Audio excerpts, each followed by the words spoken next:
The lion so powerful, he going and get 2 introduction because we need PDZ 1486. I need you to move your car, please. Emergency. PDZ 1486 coming to open the button. A man who's been involved in politics for over 40 years.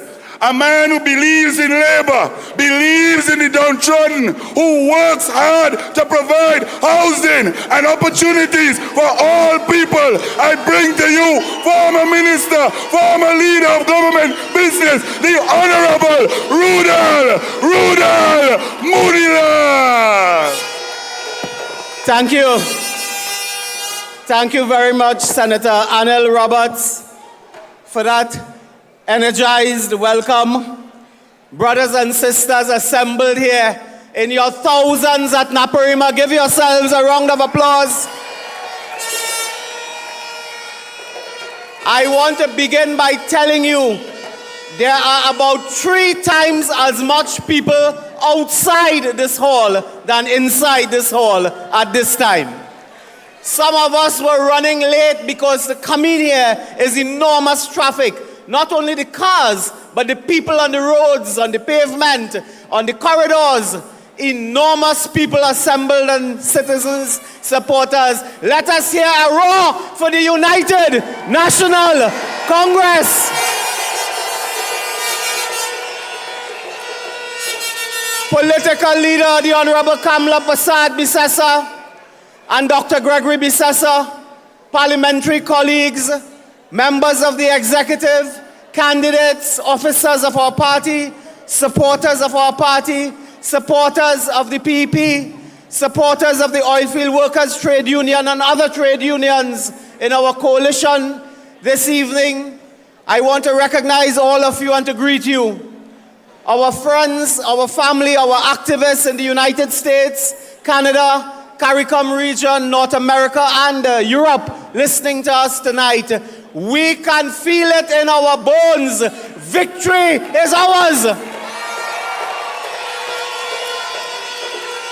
And in a few short days to come, this President, Christine Kangaloo, will have to generate a call to the Member of Parliament for Siparia to invite her to take the oath of office as Prime Minister of the Republic of Trinidad and Tobago.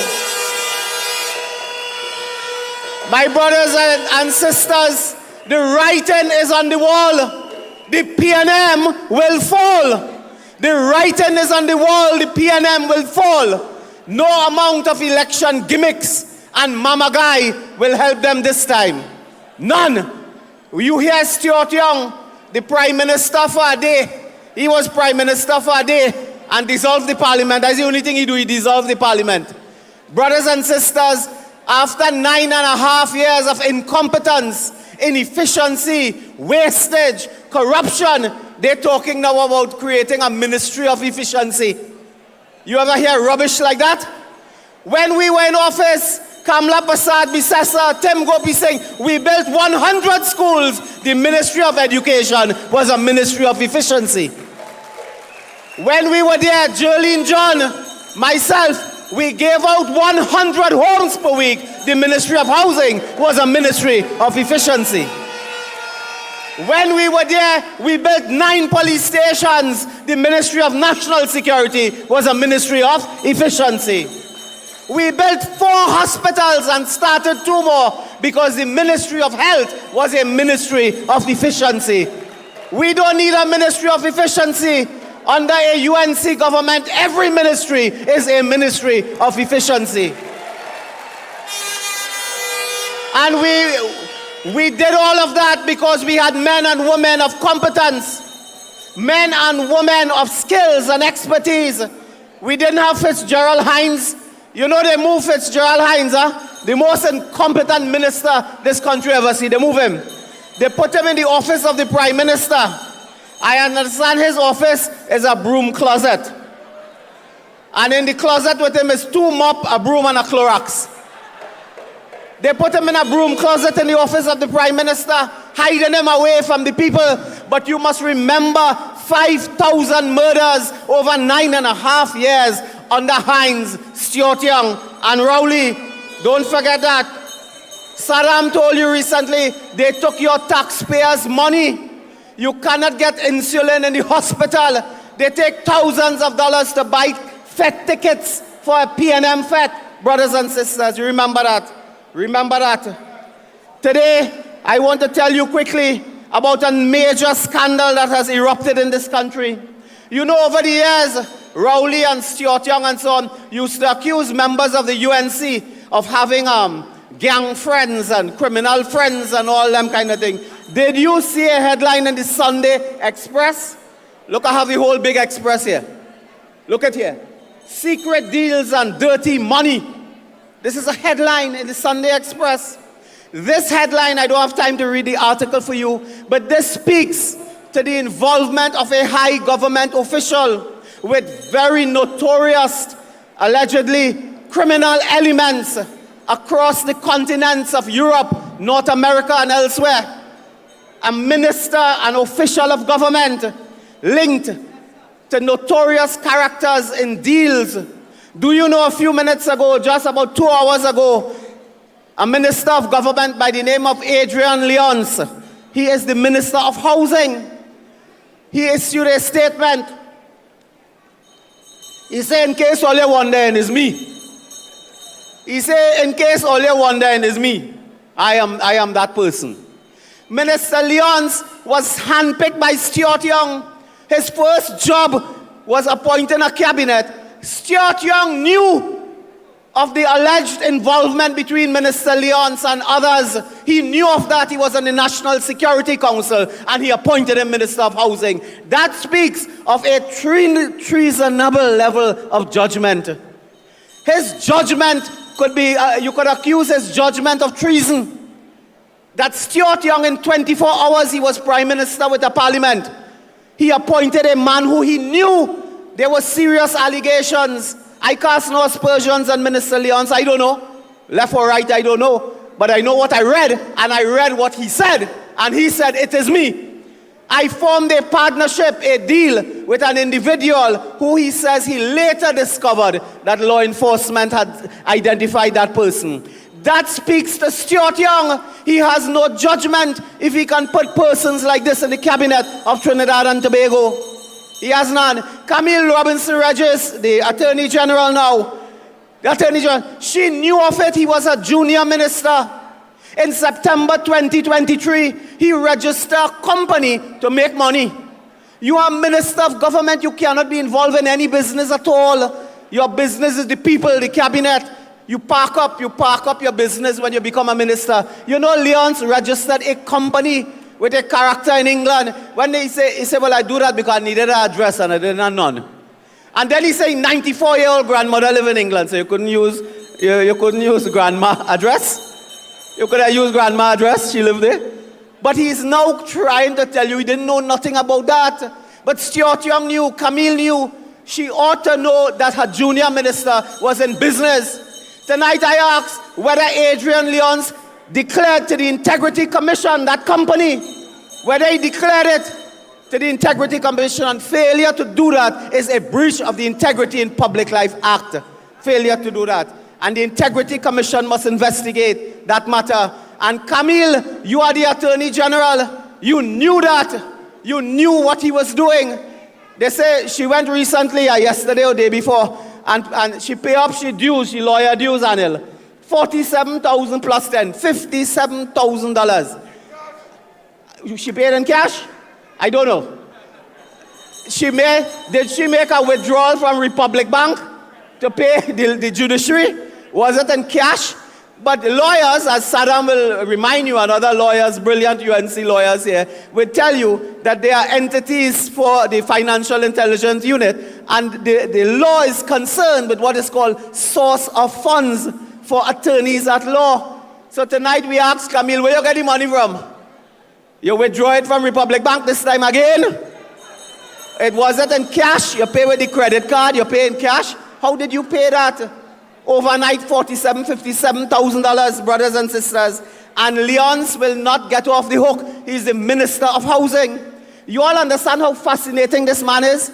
He says since 2023, he had a feeling he's not going back. So he wanted to start business because he thought he's not going back.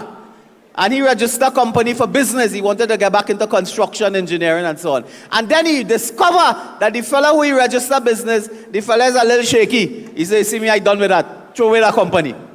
These are fellows who run in your country, my country. We cannot have that, brothers and sisters. So for this election, April 28, we have to mobilize. I call upon you. Mobilize your home. Mobilize your street. Mobilize your village. Mobilize your community. Mobilize your society. And come out overwhelmingly and vote for the United National Congress. When the UNC wins, everybody wins. When the UNC wins, everybody wins. Brothers and sisters, we'll have much more to say in the coming days, but I want to remind you, do not take Mama Guy from these people. They are coming down to the end. They are coming down to the end of their term. They are desperate. They will come back and talk about the UNC term and what we do and what we didn't do. As Phillip Watts told us the other night, we are taking that tonight. We're not taking that. The UNC served for 5 long years. We built hospitals, community centers, schools, universities. When you drive this country, everything you see of major infrastructure is the United National Congress. Everything, everything. Everything, man. When you are in San Fernando, this is San Fernando. I born and grew up in San Fernando. I never come to Naparima, but I born and grew up here. I knew how to come Naps one day, to talk. So brothers and sisters, San Fernando, the last time San Fernando had a major development project was the San Fernando Teaching Hospital by up on the promenade there, high up. That's the last major project. 10 years now they're talking about a waterfront project, a stone throw away from here. If you go there now, you see 2 stray dogs and a crapo. Grass growing on the highway. Fellas just come out in the evening to play small goal on the highway. They have done nothing. Faris Alwari moves around with a big towel in the pocket and pump up chests and so on. Talk about the waterfront project. There is no waterfront project. Nothing has happened.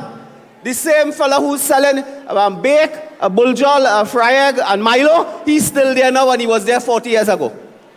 There is no development in San Fernando, no facilities. Look what we did. We built a hospital in San Fernando, and we were not the MPs and so on then, not all. We didn't have everything then.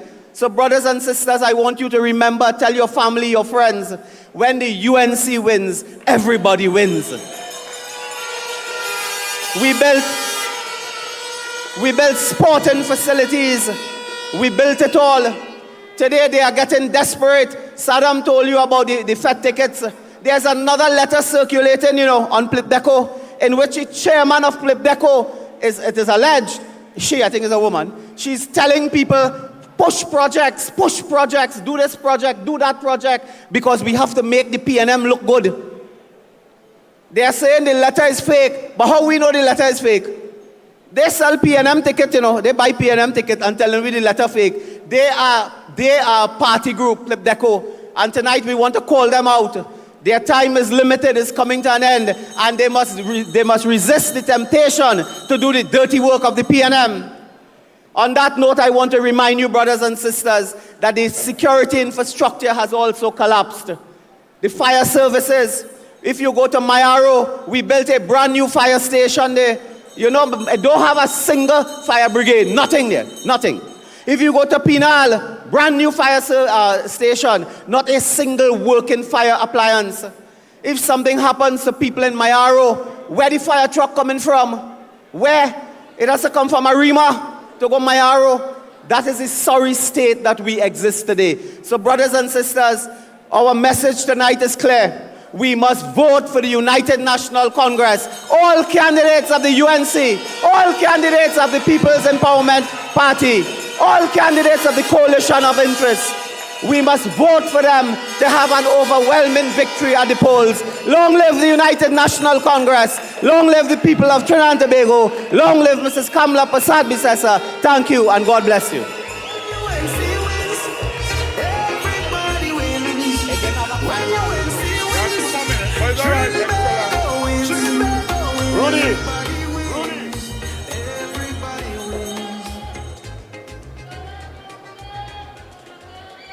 UNC family, make some noise for the Lion of Oropouche East.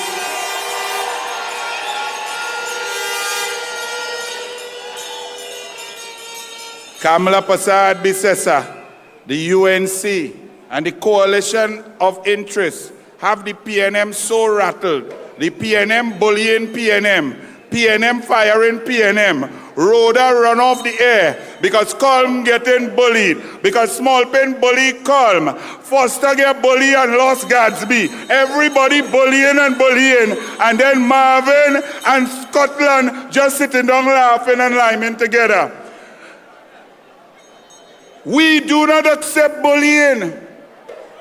When you hear a story about Imran Khan, what we have to do as parents, as fathers, as mothers, as uncles, as aunties, as grandparents, is picture our beloved child in a school that he earned his way there to be through hard work, studying, and passing exams. Not because his daddy had money, not because his daddy donated to the school, not because his daddy was on the board. And this child, your child, my child, dress up nice, put on school uniform, go on with shoes and socks, for a Small Pen to bully him, not for one day, not for one incident, but for 5 long years. 5 years is a sentence you get for armed robbery. And when that was done, Small Pen continues now today to bully even those inside the party. We will not let Small Pen or the PNM bully our nation, because Kamla Persad-Bissessar, the OWTU, the PEP, the coalition of interest will defeat the bullies. The people will defeat the bullies.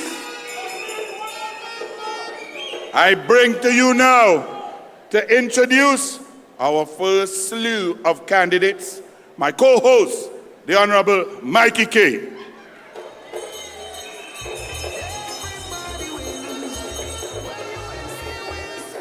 Thank you, Anil. Thank you. First, let me make this announcement. The owners of vehicle PEG 4873 and a PBD 8191, please attend to your vehicle as quickly as possible. PEG 4873 and PBD 8191. And once again, please, let's keep the aisles and the passageway clear. Let me make mention, of course, to the MPs that are with us here tonight. Pleasant good evening. Councillors, NATEX members, and of course, our special guest, I want to mention JTM President, Comrade Roget.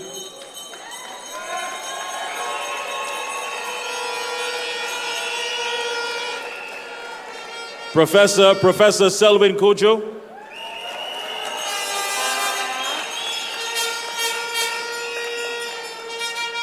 And former government minister, Mr. Jack Warner.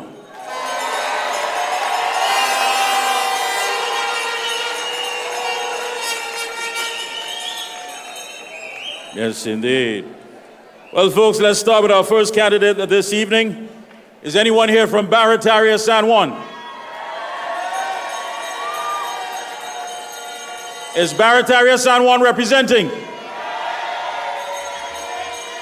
All right, Barataria, you're talking about a man who's a fearless and fiery advocate for the people. UNC family, please put your hands together for our UNC candidate for Barataria, San Juan, Saddam Hussein.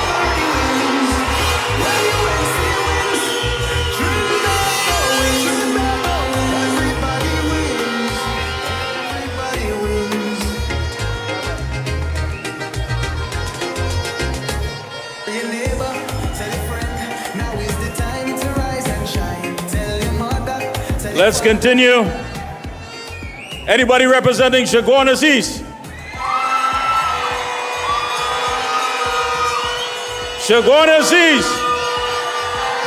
Make some noise for your candidate, Vandana Mohit.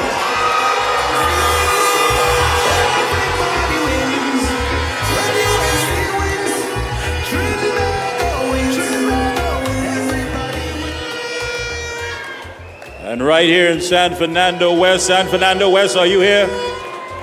San Fernando West, make some noise for your candidate, Dr. Michael Dolath.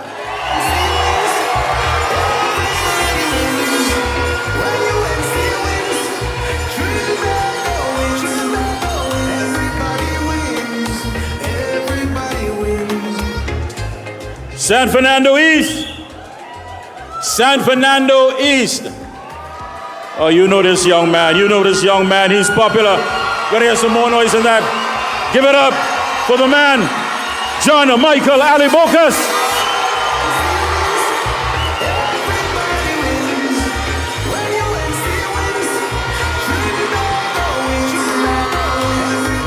Good.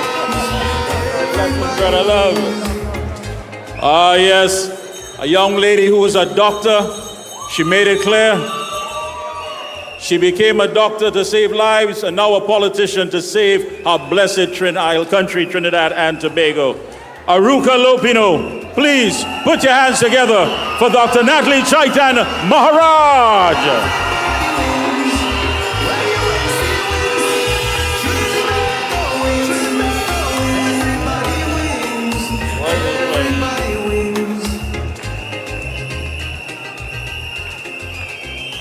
An assistant coach, a man who is always involved with the young people in sports, Trin City Maloney. Make some noise for your candidate, Richard Smith.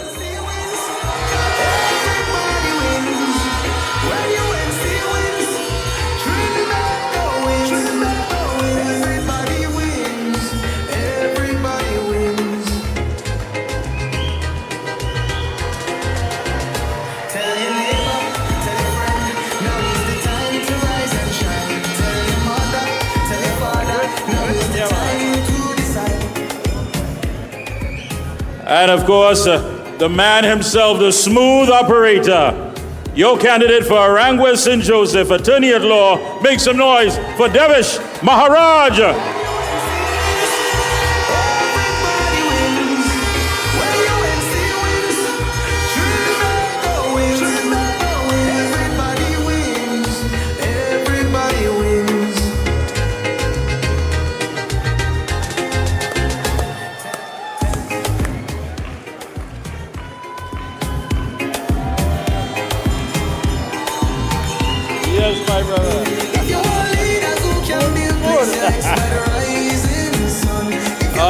Yes. And now bringing on stage a prominent criminal defense attorney, and he's been working from day one when he got the nod in Sandy Grande. Toko Sandy Grande, are you here? Make some noise for your candidate, Wayne Sturge.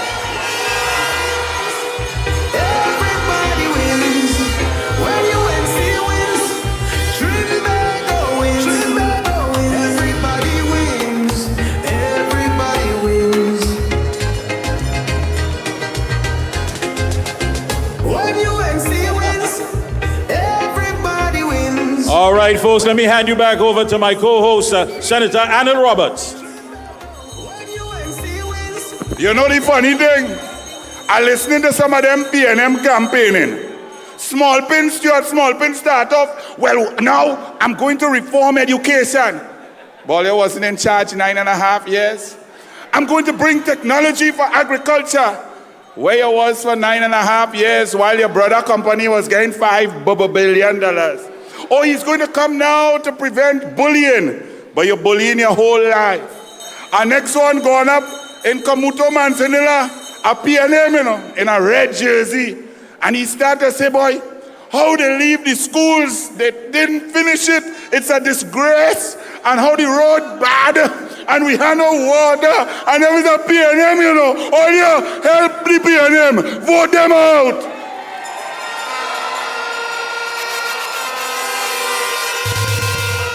Kamla Persad-Bissessar. They tried to bully her as Prime Minister from inside and outside. The PNM mass media tried to bully her and never gave her praise. As leader of the opposition, they tried to bully her. Rowley tried to bully her. Smallpin tried to bully her. Imba tried to bully her.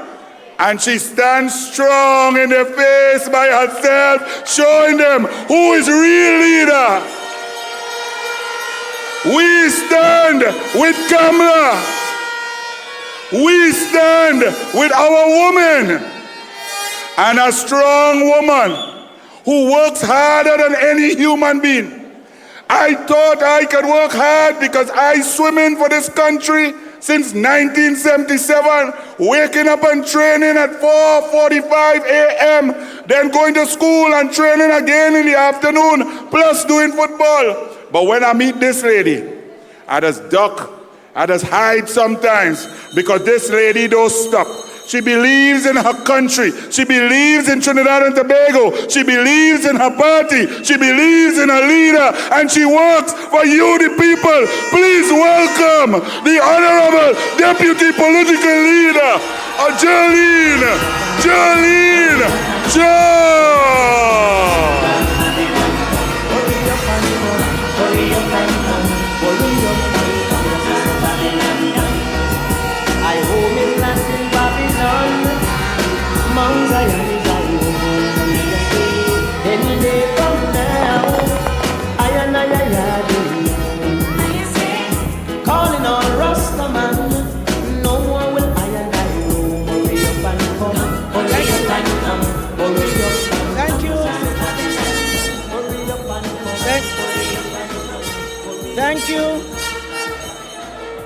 Thank you,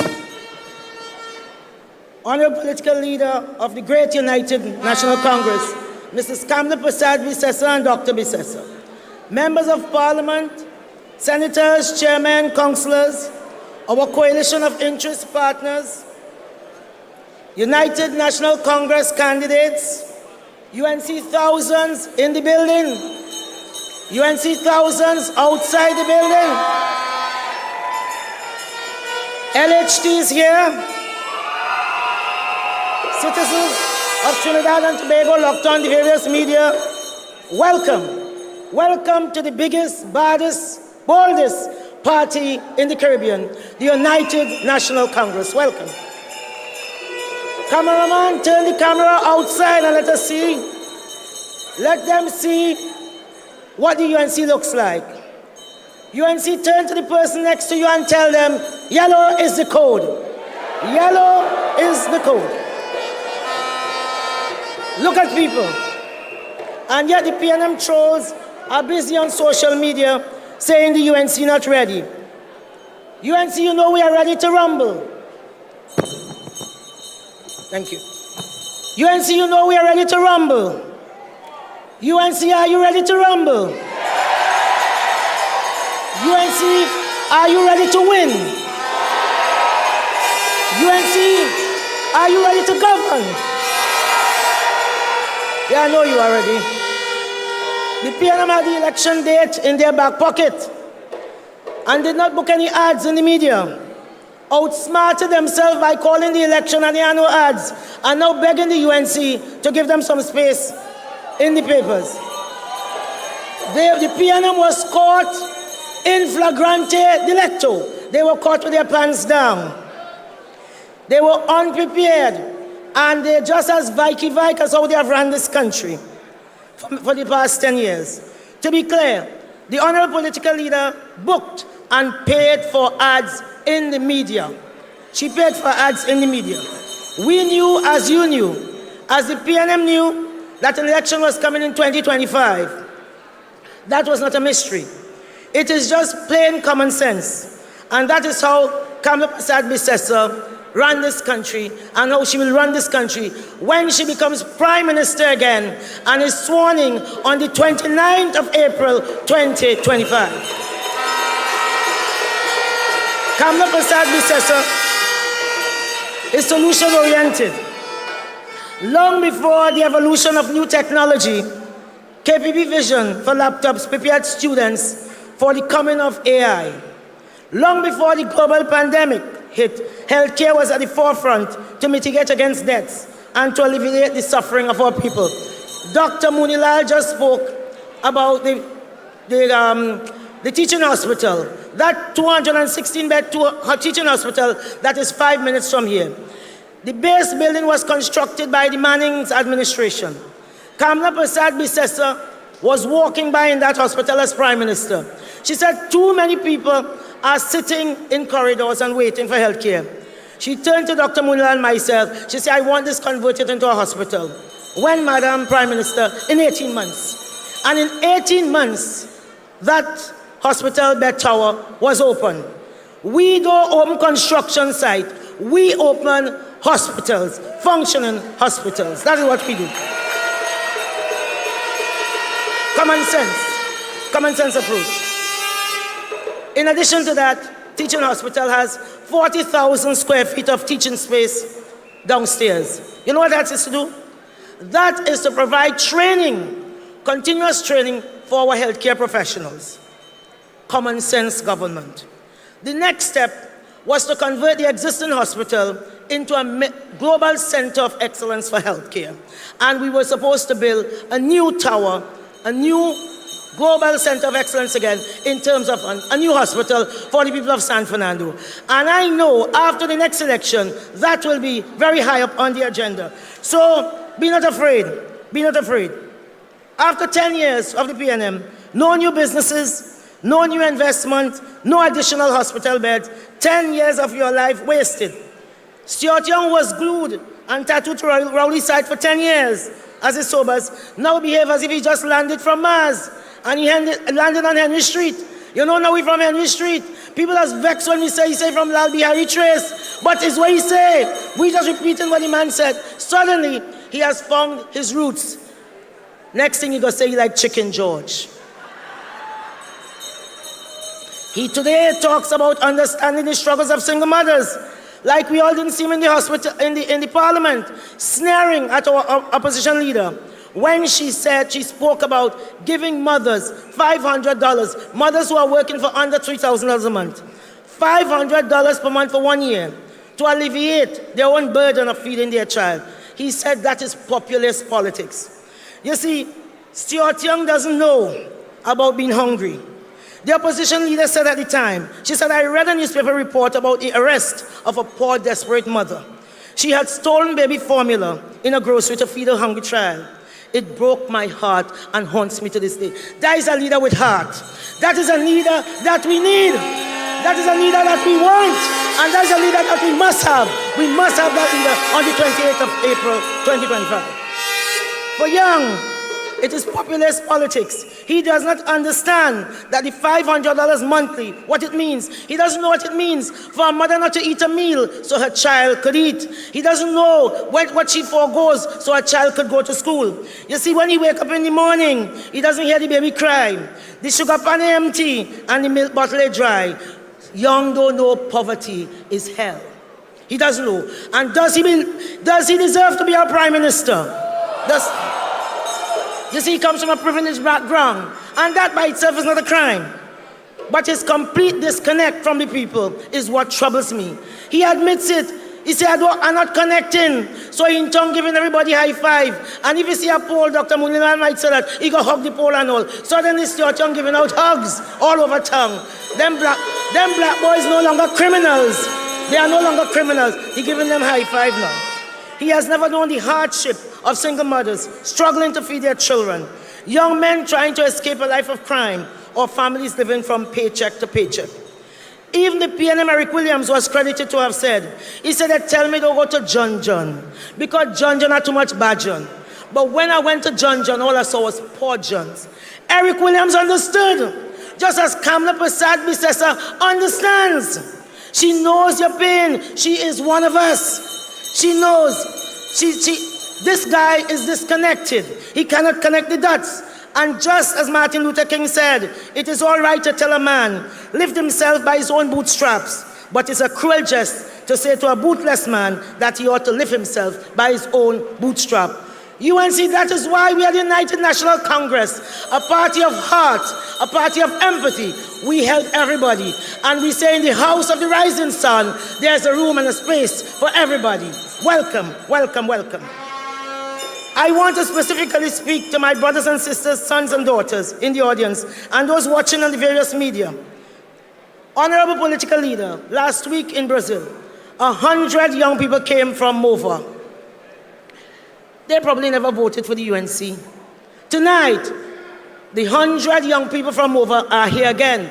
I know they can't get in here tonight, but they're outside. They are here again. They are telling us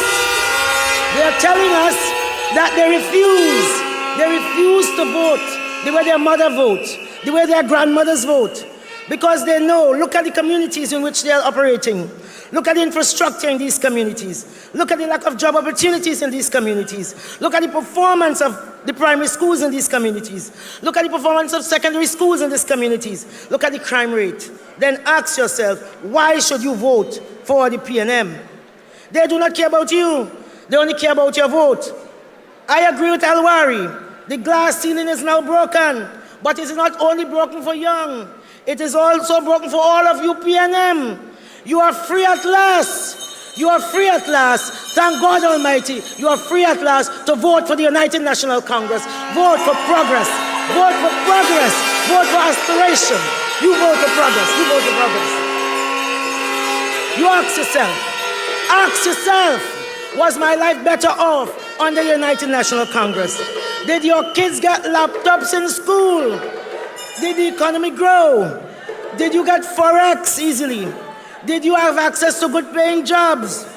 Did Dr. Moonilal every week put 100 keys in your hand? Did he do that? You understand? You know, if he is a soul man, you know, and you see he come up and you start to sing, I'll take you there, and Mooney strutting, and he put in a key in your hand, and you can go into that house in the afternoon. We don't mama guy and mimic with people. So, the country faces a dire crisis, spiraling crime, economic hardship, etc. And we must make the contrast, because in the wall-to-wall PR campaign and media makeover of Young, who states that he's told he does not connect, he has displayed a blatant disregard for democratic principles and treated citizens with arrogance. And according to the victim called Imran Khan, his time at CIC was a nightmare, marked by years of relentless bullying at the hands of Stuart Young and his friend. This was not a mere schoolboy teasing, Imran claimed. Young and his clique targeted students based on race, appearance, and social background. They verbally degraded their peers, physically assaulting them, including punching and kicking. Last week, in St. Augustine, MP Amin asked Stuart Young to say he's sorry. We know you're going to say he's sorry. So tonight, from a UNC platform, we UNC will tell Imran, we are sorry. Imran, we are sorry. Because when we dream about the type of person we want our Prime Minister to be, I am sure this is not what our young boy or young girl envisages. As a country, this is not what we should reward. We have learned over the last 10 years that what you could see in the day, you don't take Bull de Fay in Tobago, we say Bull de Fay in Tobago, or let us wait with a lamp and go and look for it in the night. We should ask Mr. Khan prior to now if Mr. Young ever reached out to him to apologize. To the best of my knowledge, he has not. So Imran, we are sorry. Young arrogance and bullying reached new heights when during a parliamentary session, because you know what they're saying? He was young. It was 33 years ago. But we saw him in full effect about 3 months ago in the parliament, because that is why you want to get rid of social media. You see, the traditional media giving him a blight. They are giving him a free pass. This Imran Khan spoke about what happened to him. They write one word about it. Not one word did they write. It is the United National Congress who has to stand in the gap for Imran Khan and others such as Imran Khan. The man on plain sight was demeaning to women. He's demeaning to those he feels are less than him. Stuart Young has shown us who he is, and we should believe him. We should believe him. It was the first time, it's the second time. Enough now is enough. Trinidad and Tobago, we have allowed so many incidents of injustice to go unchecked and unresolved. Akil Chambers was buggered to death in a supposedly safe space. He was in a child's party, birthday party. He should have been alive today to live to be a big man, to go as far as his ambition and opportunities would have taken him. He died with a socks in his mouth, with some big shot man bugging him. Let us look into ourselves. We need to save the soul of this nation, UNC. We cannot continue like this. We just can't. So, brothers and sisters, Akil is dead. Never got justice, but Imran is still alive. Tonight, I invite Imran Khan to book his first flight back to Trinidad and Tobago for the 29th of April, 2025, after being away for 33 years. Because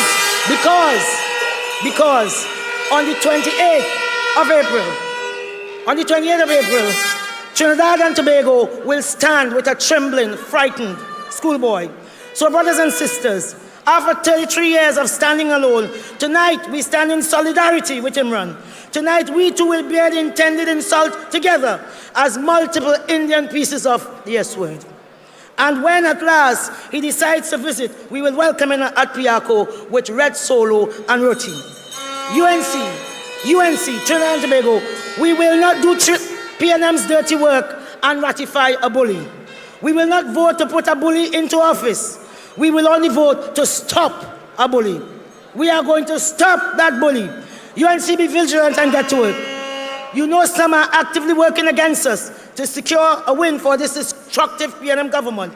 But no weapon formed against us shall prosper. So keep your feet to the fire, UNC. Keep your feet on the ground, because the ground will carry us. The ground will carry us to a great victory. UNC, keep hope alive. I thank you. Thank you very much. Everybody wins. When UNC wins, Trinidad wins. Everybody wins. Everybody wins. Yes. Another round of applause for Deputy Political Leader and Senator Jearlean John. And please, the driver of PBS 7345, that number PBS 7345, you need to attend to your vehicle immediately. All right. Let me bring up, of course, my co-host who's going to give you our next batch of candidates for this evening. Anil.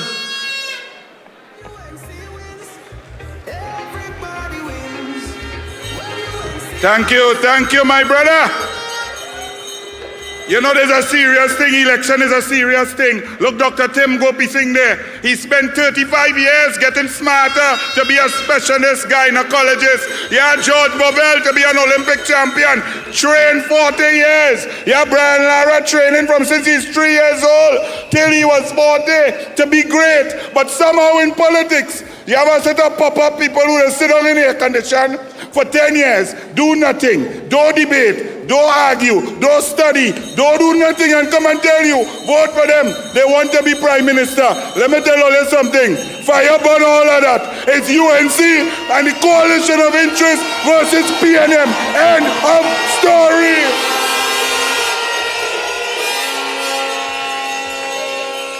And next one in a tight short pants bowling, he going for 15 seat. That is like saying you want a roti, a red solo, and curry goat, but no goat. Ladies and gentlemen, our next batch of winning candidates for the United National Congress and the Coalition of Interest coming to you. He's going to foster some good feelings. He's going to bring back hope and love into the constituency. He is a man who come in with current. Come and welcome Mr. Phillip Watts, the next MP for La Hokata Talbaro.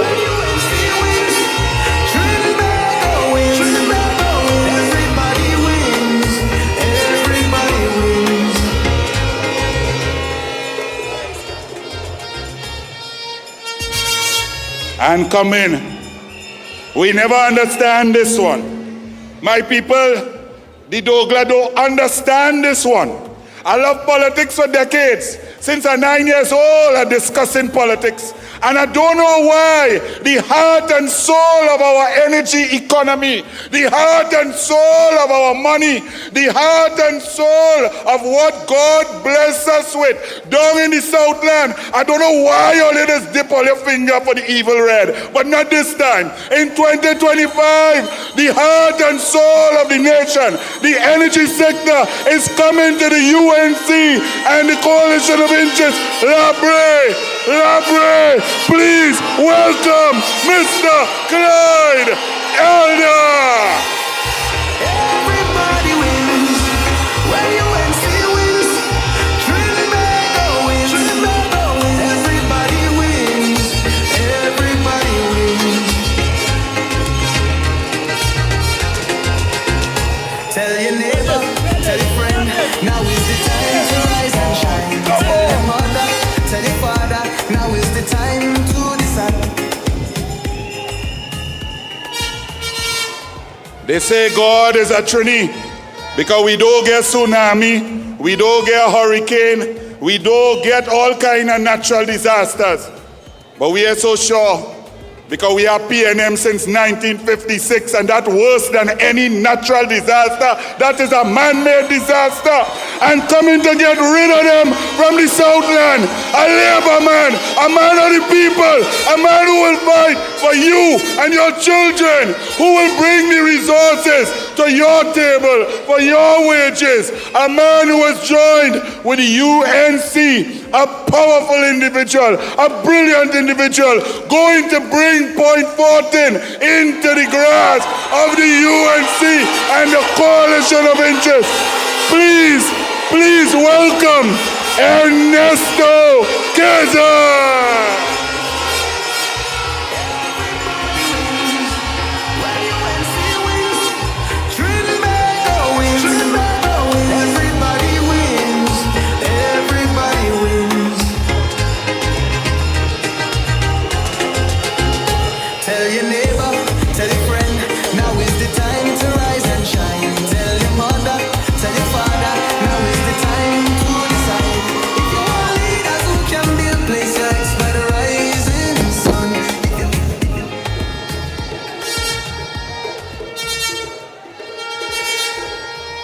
And we're going down into Diego Martin. Diego Martin had the PNM Prime Minister. The man who playing golf 40 years and can't make a putt up to now. When you know you ain't good all around. He wicked, he evil, he had no skill, he not bright, he arrogant, and he vindictive. Thank God Rowley gone. Now we must send Small Pin with him. Come in to Diego Martin West, along with the PEP and the coalition of interest. Janice Lemon Creaky. Everybody wins. When UNC wins, Trinidad wins. Everybody wins. Everybody wins. Tell your neighbor, tell your friend, now is the time to rise and shine. Tell your mother, tell your father, now is the time to decide. If you want leaders who can build place your ex by the rising sun. If you want leaders who can lead properly, place your ex by the The PNM don't like the MP for Diego Martin Northeast. His family don't like him. His wife don't like him.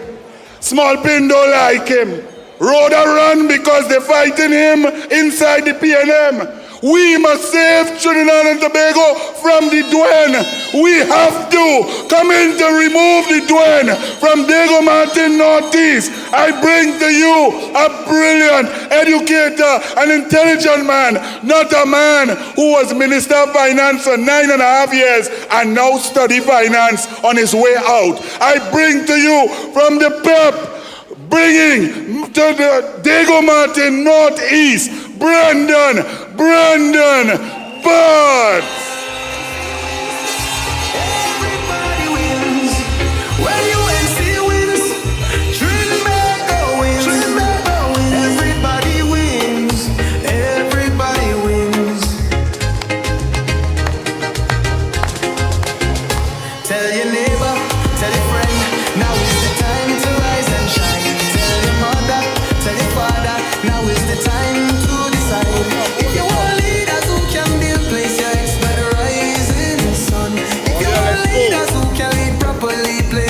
come down low. You see me? I have respect for people who like war, for people who don't start war. But when you bring it to them, they go fight it and they go finish the war. This man didn't come to bully Kamla to get a safe UNC seat. This man didn't come to take from the UNC. This man has come and joined with the UNC and said, I will take on the small pin. Bring to the microphone the next MP, the Port of Spain, St. John's North, Phillip Edward Alexander. Everybody wins when UNC wins. Trinidad wins. Everybody wins. Everybody wins. Tell your neighbor, tell your friend, now is the time to rise and shine. And we now welcome the leader of the Progressive Empowerment Party, who has been fighting for Trinidad and Tobago and has now joined with Kamla Persad-Bissessar to defeat the evil PNM, Phillip Edward Alexander. Talk about mash up. They talk about mash up. Come, stand up with me. Stand up with me. Stand up for victory. Stand up like we're going to be standing up on the 29th of April. Stand up and wave those flags. Stand up for Trinidad and Tobago. Stand up for our General, Kamla Persad-Bissessar. Stand up for yourself. Stand up for your children. We, on the 28th of April, we are going to win seats all up in St. Kitts, all up in Dominica, all up in St. Lucia. We are a better country. We're going to fix it. Stand together. UNC, PP, we fix it. When UNC wins, everybody wins. When UNC wins, Trinidad go. All right, folks, UNC family, please stand. Stand for the next Prime Minister of the Republic of Trinidad and Tobago and welcome our political leader, Kamla Persad-Bissessar. Everybody wins. When UNC wins, Trinidad wins. Everybody wins. Everybody wins. Tell your neighbor, tell your friend, now is the time to rise and shine. Tell your mother, tell your father, now is the time to decide. If you want leaders who can build place your ex by the rising sun. If you want leaders who can lead properly, place your ex by the rising sun. On election day, vote UNC. One love, one team, one hope, one dream. On election day, vote UNC. One love, one team, one hope, one dream. When UNC wins, everybody wins. When UNC wins, Trinidad wins. Everybody wins. Everybody wins. Vote for peace, vote for love, vote for hope, vote for change. When UNC wins, everybody wins. When UNC wins, Trinidad wins. Everybody wins. Everybody wins. When UNC wins, everybody wins. When UNC wins, Trinidad wins. Everybody wins. Everybody wins. Tell your neighbor, tell your friend, now is the time to rise and shine. Tell your mother, tell your father, now is the time to decide. If you want leaders who can build places by the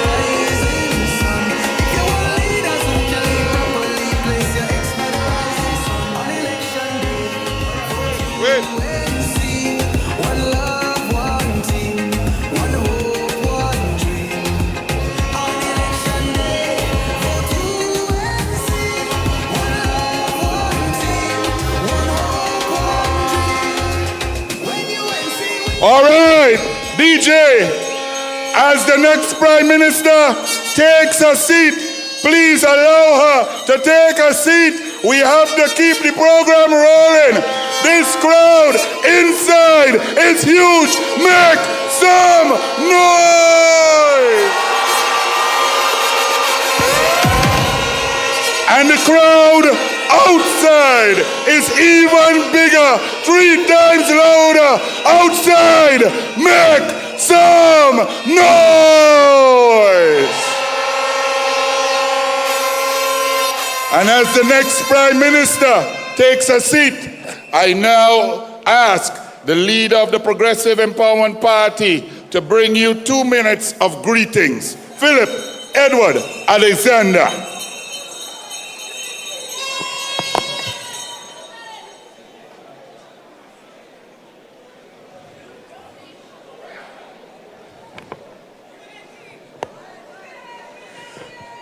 To the Honorable Kamla Persad-Bissessar Senior Counsel, good evening on behalf of all of us. Good evening, ma'am. And I have said repeatedly to the media when they try to play games with me to say, what about this? What about that? I told them on Sunday, this is an army. She has assembled an army. We are going to war to rescue Trinidad and Tobago. We are going to war. She is the general. When she said go, we go. And I would like tonight to offer an official salute to the general of the Coalition of Interest. Join me in saluting our Kamla Persad-Bissessar. Well done, ma'am. Well done.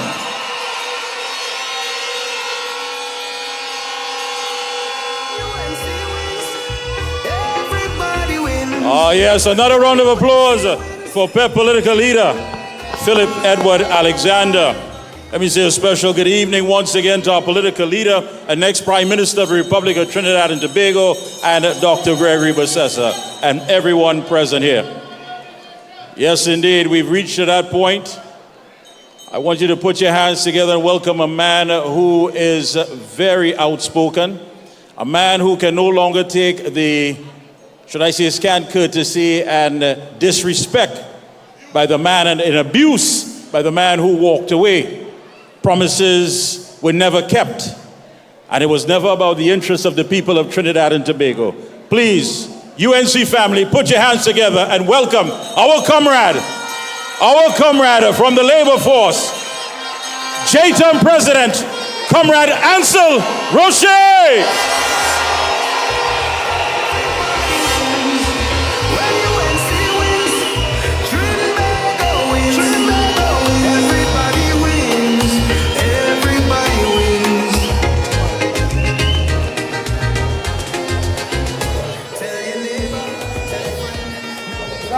Thank you.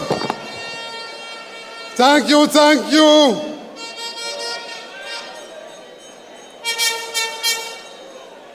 Chairman of this evening's event, the launch of candidates for the general election 2025, Mr. Arnold Roberts and Mr. Mikey K, political leader of the United National Congress and leader of this coalition of interests, and the next Prime Minister of Trinidad and Tobago, Mrs. Kamla Persad-Bissessar.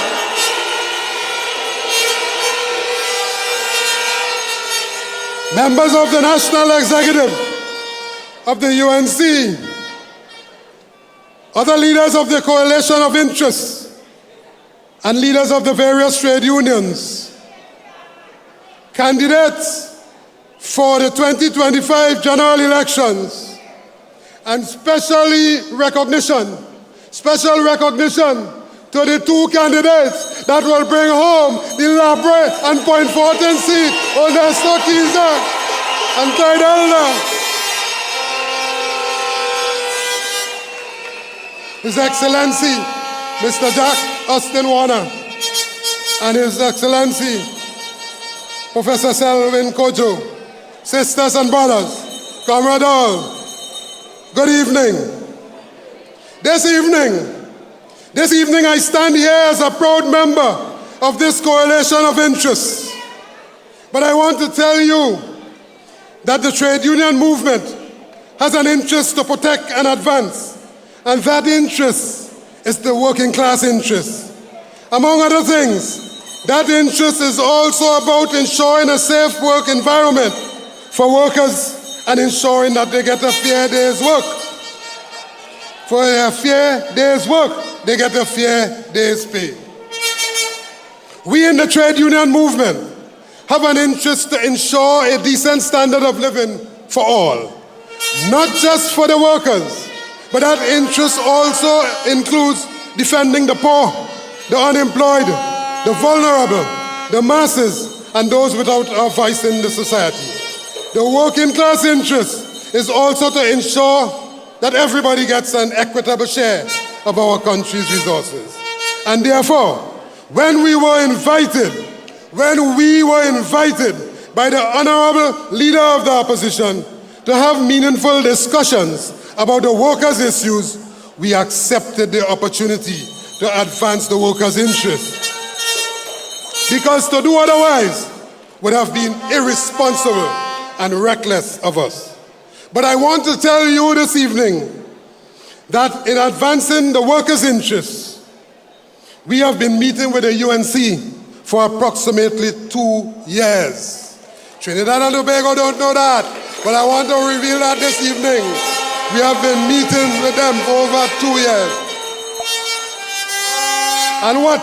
To develop a workers' agenda.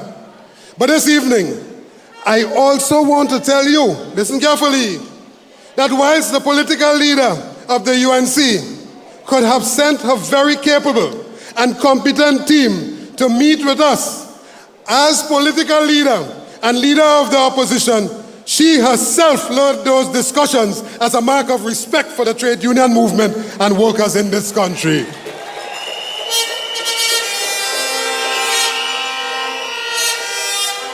I am happy to announce to all of you gathered here, and by extension, announce to the country that we have come to an agreement on a workers' agenda. The same workers' agenda which Mrs. Kamla Persad-Bissessar, as leader of the opposition, included in her response to the 2025 budget in the Parliament last year. Now permit me to share with you some of the highlights contained in the workers' agenda. Pay close attention. The commitment to create a living wage to ensure that all workers can earn a wage that would allow them to live a life with dignity and adequately take care of their family. The commitment to end the proliferation of contract work in the public service, in statutory bodies, and state enterprises. The commitment to amend legislation in the shortest possible time to ensure trade unions' successorship at key state enterprises and state agencies, and to simplify the trade union recognition process to allow more workers' trade union representation. The commitment to improve all outdated labor legislation, including the Retrenchment and Severance Benefit Act. Many workers have gone home. Many workers have gone home since this Rowley and Stott Young-led government were in power. And today, over 3, 4, 5, 6, 7, 8 years, they have not received any severance benefit. The Workmen Compensation Act, the OSH Act, and also the Industrial Relations Act. The commitment to make corporate manslaughter a criminal offense.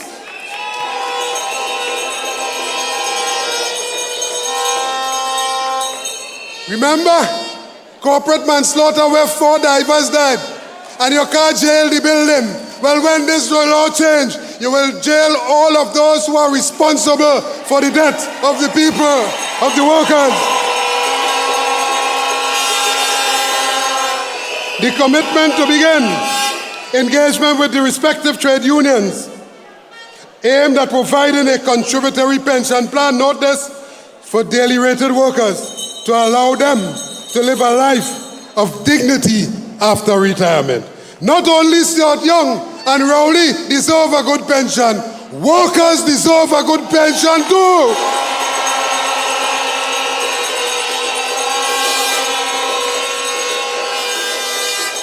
The commitment to work with trade unions to ensure that workers throughout the public service have accessibility to HDC housing. The commitment to preserve COLA for workers where it presently exists in their collective agreement based on the collective bargaining process. The commitment to improve the health plan for all public service sector workers. The commitment to restart the Point-à-Pierre refinery with the involvement of the union. Let me say that again. Let me say that again. Let me say that again. The commitment to restart the Point-à-Pierre refinery with the involvement of the union. And of course, while we can't talk about any percentage or where it would settle, there's a commitment to revisit the unjust and unfair 4% over 6 years and the paltry 5% over another 2 years with absolutely no consolidation of COLA. The commitment to restore free and fair collective bargaining process to deal with all of the outstanding wage and salary negotiations. We don't have that again. We don't have that under the PNM. What we have is bullying by the CPO to force you, bullying by the courts to force the workers and their unions to accept that unfair 4%. But while these are just some of the general items agreed upon, there are many other union-specific issues that were addressed in the workers' agenda. Too many to mention here this evening. But let us not forget Trinidad and Tobago. Let us not forget that for the past 10 years, Rowley and Stuart Young did not bring one piece of labor legislation to the parliament to improve the quality of life of the workers. That is how much they care about you, the workers. This evening, I want to remind all workers of this country, listen carefully, I want on this platform to remind all workers of the country that it was not Kamla who raised gas prices 7 times. It was Rowley and Stuart Young. Do that. That it was not Kamla who further burdened you with property tax and other punitive taxes. It was Rowley and Stuart Young that did that. She did not decimate TSTT, putting hundreds of workers on the breadline. It was Rowley and Stuart Young that did that. She did not send home hundreds of workers at UTT. It was Rowley and Stuart Young that did that. Kamla did not allow ArcelorMittal to close down and send home all their workers. No. Who? It was Rowley and Stuart Young that did that. It wasn't Kamla who imposed the malicious 4% over 6 years with no consolidation of COLA. Remember this when you go to vote. Remember this when you go to vote. It was Rowley and Stuart Young that did that. It wasn't Kamla who gave the Tiantec workers 000 with no wage offer to their current wage negotiations. Again, it was Rowley and Stuart Young that did that. It wasn't Kamla who weaponized the court and disregarded the collective bargaining process. Remember, it was the PNM government that did that. Don't forget that. Kamla did not lead the unprecedented frontal attack on you, the workers, and attempted to destroy your trade unions. No, it was not Kamla. It was Rowley and Stuart Young who did that. It was not Kamla who closed down TDC, Carone Green, and Government HR Services Limited. Who it was? It was Rowley and Stuart Young that did that. And tonight, I want to remind all the Petrotrin workers, that it was not Kamla who closed down Petrotrin and sent all of you home, take away your medical plan, put your pensions in jeopardy. It was who? It was Rowley and Stuart Young that did that. You see, they want you to forget the last 10 years. They want you to forget the last 10 years. For them, it is as though that last 10 years never existed. They would like you to forget the pain, the horror, and the nightmare, and the arrogance, and the bullying of Rowley and Stuart Young on you, the workers, and the people of Trinidad and Tobago. But we cannot afford to forget that. They want you to forget that Rowley and Stuart Young presided over the loss of over 60,000 jobs. 60,000 jobs with 60,000 families in this country. Kamla did not do that. Yeah? So when you go to vote, remember all of these things. It was Young. Never forget it. Never forget it.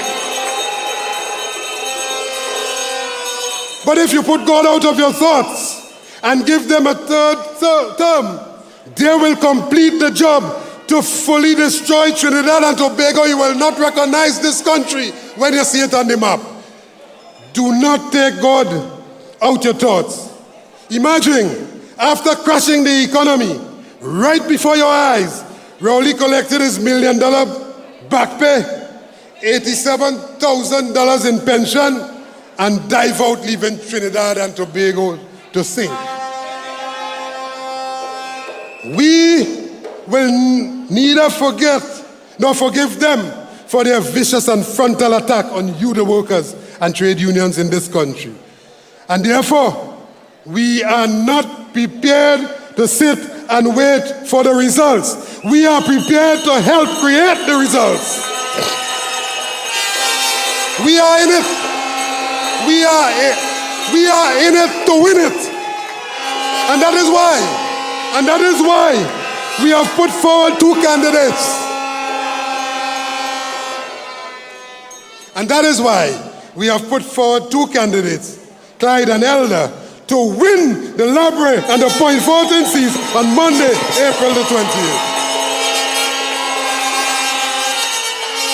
Tonight, I am appealing to all workers in this country.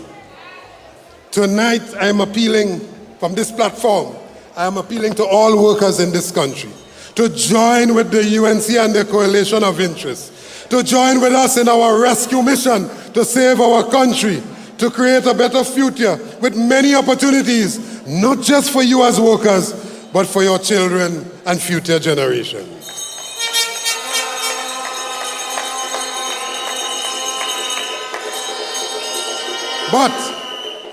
But I must strongly advise you not to be distracted, not to fall for the deception, lies and false promises of this wicked PNM government at this 99th hour. In 10 years, they have underdeveloped this country. They have taken Trinidad and Tobago almost 4 decades backwards. With absolutely no achievement to show, they will use the only weapon they have, that is the weapon of race, to divide you. But do not fall for that as I close. Do not fall for that. Let us stay united and keep our focus on winning. I also want to tell you as I close, I also want to tell you that no other political party, whether pop up or pop down, will win this general election. No other. None. The only political party to win this general election and put this country back together again is the UNC and the coalition of interest with Mrs. Kamla Persad-Bissessar as leader and the next Prime Minister of Trinidad and Tobago.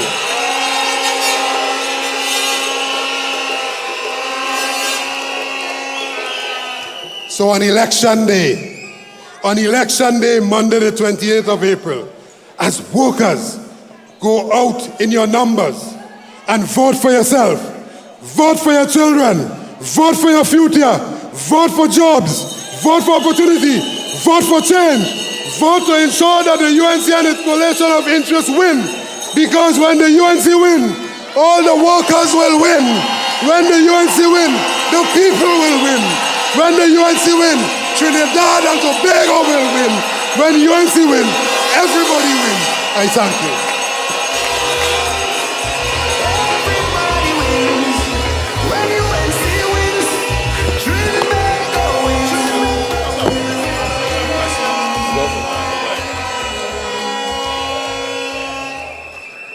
It's not Kamla who spends $600 billion and nothing working. It's Jearlean John. It's not Kamla who had 600 recusals and all the ministers get rich. It's Jearlean John. It's not Kamla who turned Trinidad and Tobago into a bloodbath. It's Jearlean John do that. On April 28th, we will vote out Jearlean John. Come here, Anil. Well said, well said. I'm going to ask you a few questions. And these questions is what everyone is going to take to the polls come April 28th. Who loves us? Kamla. Who dedicated her life to serve the people of Trinidad and Tobago? Kamla. Who understand what it is to deliver to the people of Trinidad and Tobago? Kamla. Then we say no more. Bring it home. Ladies and gentlemen, people of Trinidad and Tobago, get ready to welcome the next Prime Minister of Trinidad and Tobago, the Honorable Kamla Persad-Bissessar.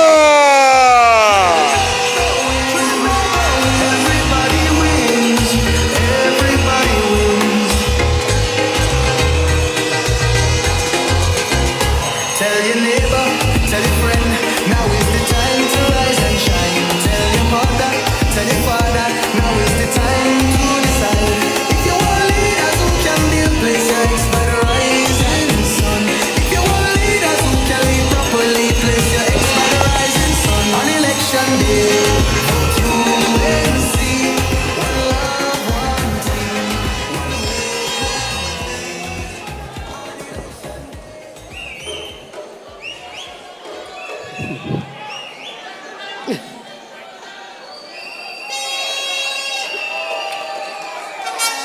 UNC family! UNC friends! Specially invited guests, Ancil, Roget, Phillip Alexander.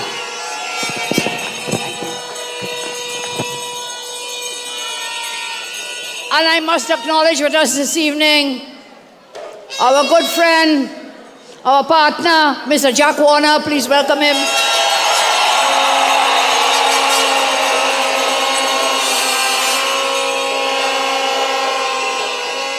And the others who are with us.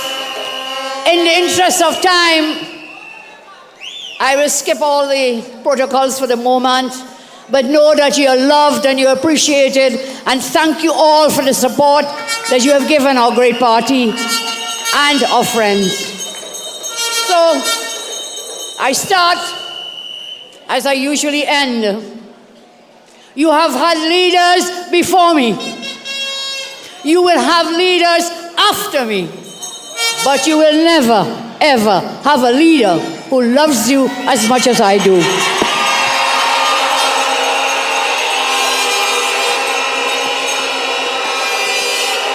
Let us thank all the powerful speakers who came before me. Dr. Moonilal, Sister JJ, Ancil, and Phillip. Thank them very much, please, for their very powerful speeches. And I understand, and I want you to understand, that political leadership is about love. It is about empathy. It is about caring. It is about competence and experience and emotional intelligence. Leadership is about compassion. I appreciate Brother Comrade Roget. He expressed it better than I could do it myself. Leadership is about compassion. And that compassion comes about shared experiences and sacrifices. Strong, competent leadership is not about buffing. It is not about berating. It is not about bullying other persons. Strong leadership is about listening. Strong leadership is about comforting people, encouraging people, accepting people, and accepting responsibility for the lives and livelihoods of people. So I look to you and I say the UNC is about empowerment.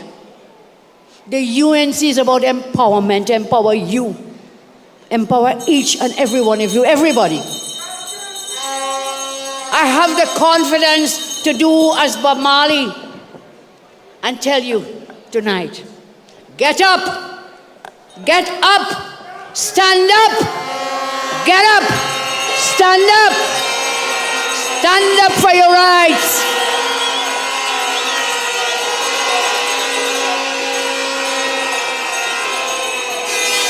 We, all of us, we must get up and replace fear with courage. We must get up, stand up, and replace weakness with strength. We must stand up and replace despair with hope. The UNC and the coalition of interests remains the only hope for Trinidad and Tobago. This victory requires action from every citizen who is fed up. We are fed up with one small group who unfairly gets richer while you struggle, whilst the PNM uses the power of the state to oppress you. One small group gets everything. They get all the forex. They get all the opportunities, while you and your children, you get nothing. Nothing from Rowley, nothing from Stuart Young, nothing from a single one of them. And we must make sure that that ends on April 28th. We must make sure that ends on April 28th when you vote for the UNC and the PEP candidates and you vote for the coalition of interests. That vote is for you. That vote is for you because you deserve to win and you deserve to keep winning. It's for you. You know, many people come to me daily. They pledge their support for the UNC in this election, but they're afraid of being victimized. They're afraid of being victimized by the bullies in the PNM. They're afraid. They fear the PNM will destroy their lives if they criticize them. But whether covertly or overtly, you campaign for the UNC on the streets and on and inside the voting booths. On that day, you come out and you riot with your finger when you cast your vote for the coalition of interest. You come back when you will take back power. and we will all win together. You citizens, you will be the real heroes in this story. When this story is written, every single citizen and their friends and families will be the heroes in the story. And so, do not be afraid. As my sister JJ told you, and I say all the time, no weapon formed against us shall ever prosper. Shall ever prosper. So tonight I want to take a moment to reintroduce myself to you. Some things you may not know, and some things you may have forgotten. So I will refresh your memories. I am Kamla Persad-Bissessar.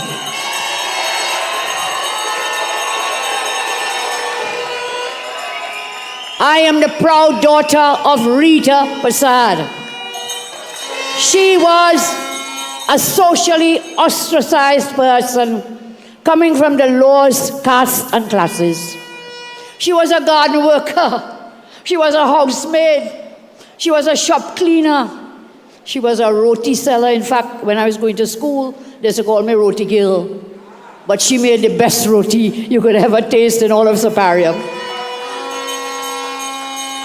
Roti seller, roadside lorry seller, vendor, jewelry, street seller, part-time seamstress. She used to sew all my clothes.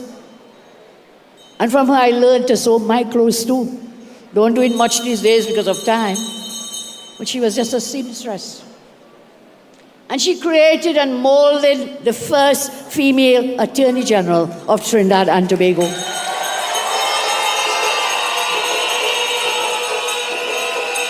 Together with my father, they molded and created the first female leader of the opposition.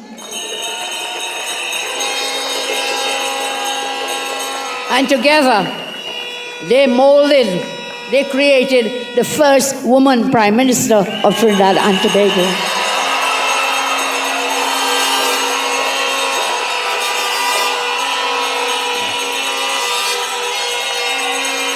And with your help, on April 28th, I will be the second female Prime Minister of Trinidad and Tobago.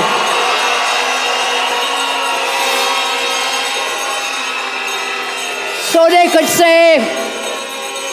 say whatever they want to say about me. And what they have not said is not left to be said, because they have made up everything they could and said everything they could say about me. But you know that Kamla does not back down from anyone. No backing down. I don't run away from any fight. I fought this wicked, oppressive government to defend our citizens. I've done that every day since I entered into politics. My wounds are on my chest because I lead my party from the front. My wounds remain on my chest because I lead this party from the front. I have the strength and the will from my mother's blood in my veins. No one could bully me. No one could berate me. No one can break and no one can buy me. No one, no one. And no one can control me, no one at all. That's what my mother taught me. That is what my mother taught me from the pain, the abuse, the humiliation she endured in her early years. She taught me, don't crawl on your belly for anybody. Don't crawl on your belly for anyone.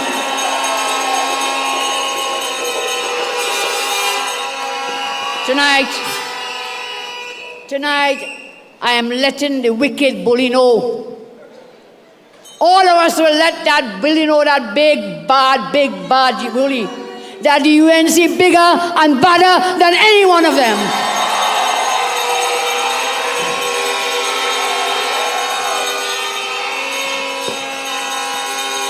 And you know why? Very simple answer. Because when the UNC wins, when the UNC wins, you win. When the UNC wins, TNT wins. So I will tell you, if I get a little emotional tonight, it's because I can feel the love coming to me. I share the love from myself, but I can feel it. And I want to thank you for that. I really want to thank you.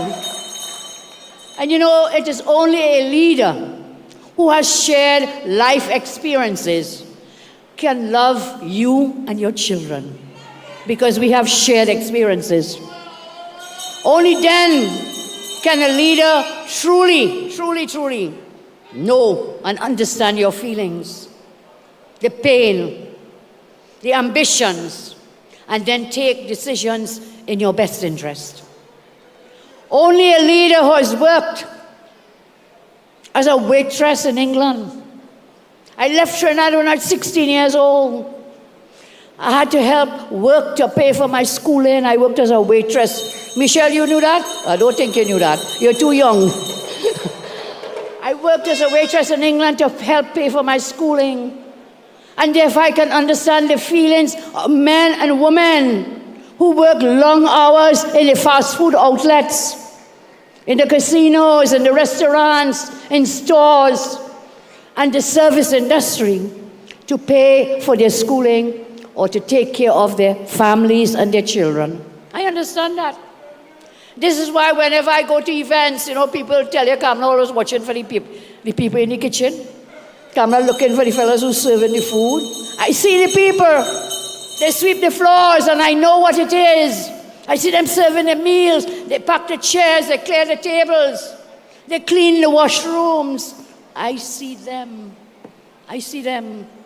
Let me tell you, their work is very tiring. Working as a waitress, I tell you, it was really tiring.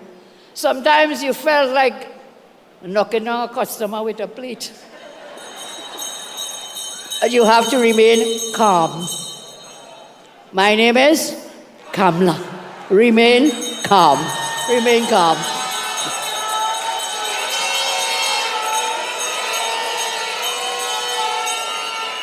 So I was not a bully. I didn't pelt the customer with a plate. I stayed calm.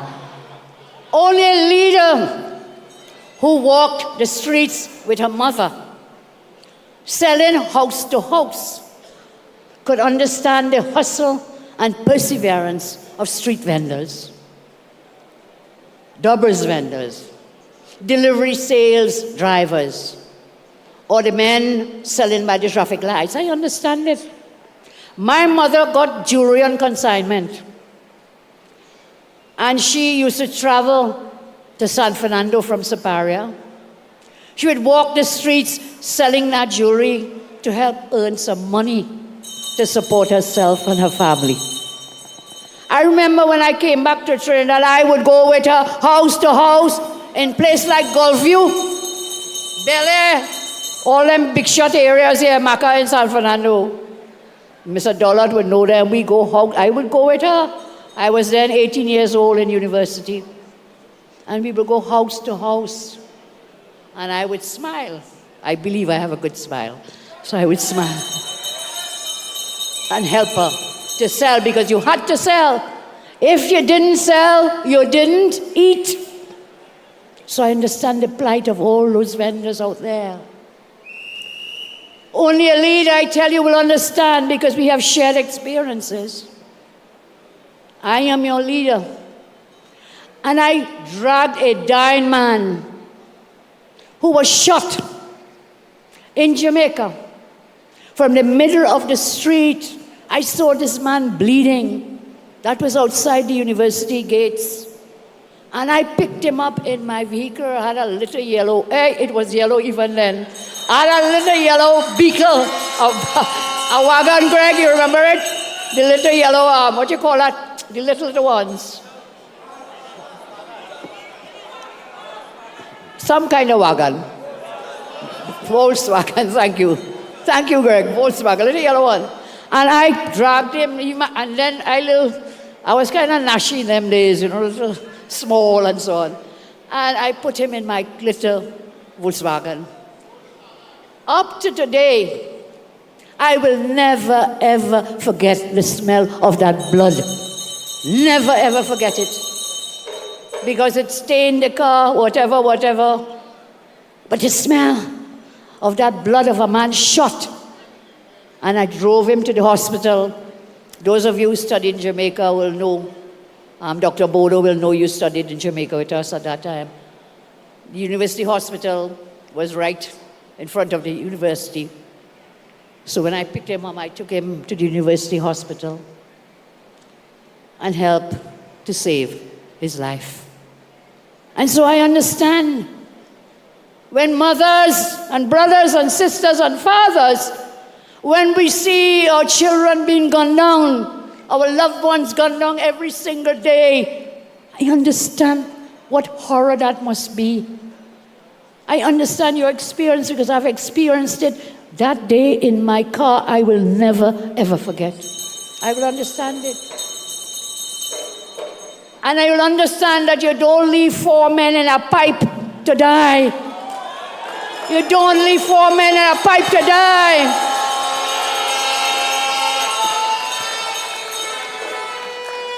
This government showed no remorse. They paid their eat-a-food lawyers over $50 million for a commission of inquiry. And not 1 cent for the families of those divers. Not a cent. Not one. Tonight I understand and I know. I demand that the government pay the families of those divers.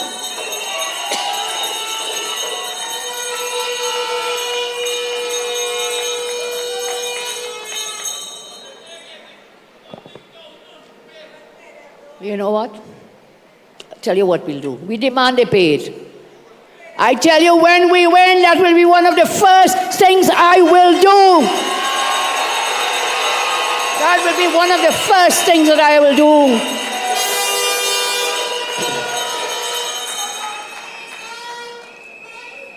And you have to make sure that happens. On the 28th of April, you have to make sure when you cast your votes for the UNC and the PP, the Coalition of Interests, we must make sure that happens. And I don't break my word. I don't break my word. In the last election, I promised you Children's Life Fund. Do you remember? And that, when I went into government, we went into government, that was cabinet note number 1 of my government, to create the Children's Life Fund. And whatever nonsense they're doing with it, we will fix that too, Phillip. We will fix it together. We will fix it together. Whatever it is, new legislation is needed. You can't pass. Barry talks of it all the time. The legislation needs to be revised. It needs to be revamped so that more children could get that care. So I tell you, people know the difference, you know. I think people know that only a leader who has shared your life experience, and I've shared some with you, only then you can know. Only then can you know how much the way you love your children is the way this leader loves every one of you and your children. People know the difference between fabricated, paid propaganda campaign. You know the difference. Put out a propaganda video they pay for. You know the difference. From that propaganda video, people learning how to hug up. They never hug up and kiss up and things so much. They're now learning what it is to hug. And when you see them hugging, boy, I think you better stay far. Just back. Don't take that hug up from these Stuart Young and his crew, his gang. But people know when they stage that video with all that hugging up going on, you know the difference. You know that's not real, it ain't real. According to Phillip Watts, that they're walking here tonight. That they're walking here tonight. And I know, you know what is real. You know what is genuine. And therefore, on the 28th, you will show that you understand when you cast that vote. I know you all, and many of you also know me. I know Bellman ring the bell, but when election date ring, I said, "I's Bellman." Bellman, I know you. His name is Silbert Robley. I know his daughter's name. She's I.A.N. And I know he has plenty grandchildren. Give it up to Bellman, who has never left outside.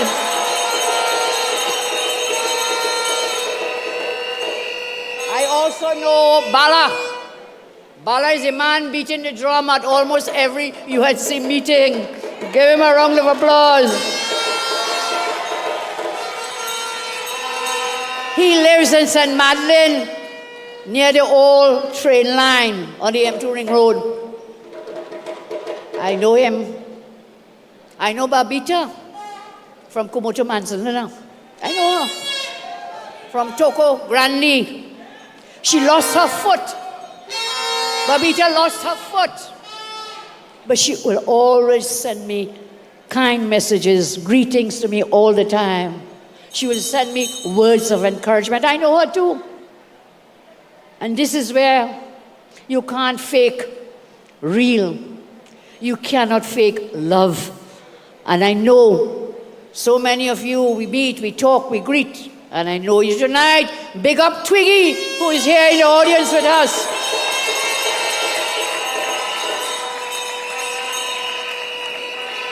Big up Joy, who is also with us. Joy, who lost her son at the expense of criminals. I don't want to repeat how horrible that experience was, but she went on social media and she talked about it when she went to see where her son was lying dead on the street in Port of Spain. One day she will tell us again about it. So I tell you, I love you all the time. Sometimes I feel silly and they say, no, you must keep saying it. Well, I want to ask you this.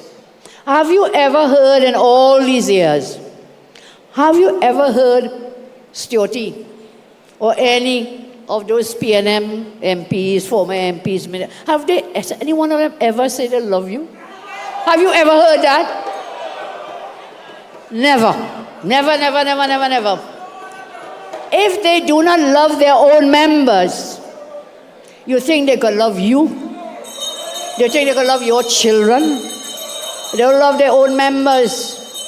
Young told the PNM meeting in Woodford Square that when he returned to Trinidad in 1998, he said he landed in the new Piarco airport. You hear lie? That is lie. Because there was no new airport in 1998. He said he landed in a new airport in 1998 and he saw the corruption. And he immediately went where? To the PNM to save the country. And he stood at the back of the crowd in the PNM meetings. Now, I don't know which airport this man landed in 1998. Because JJ will tell you, because she was instrumental in that, helping then UNC with Mr. Panley build that airport. That new airport was opened in May 2001. 3 years after this man landed on Mars. 3 years later. But that's his version. That's his version, as so many other distorted versions and visions. He has no shared experiences with rank and file persons, whether in the PNM or outside of the PNM. He has none with you. So he resorts to fabrications. You know, in Parliament, I can't use the word, so we had to get another word. I see Wade, Mark here, we have to use another word, Wade. You have to say fabrication.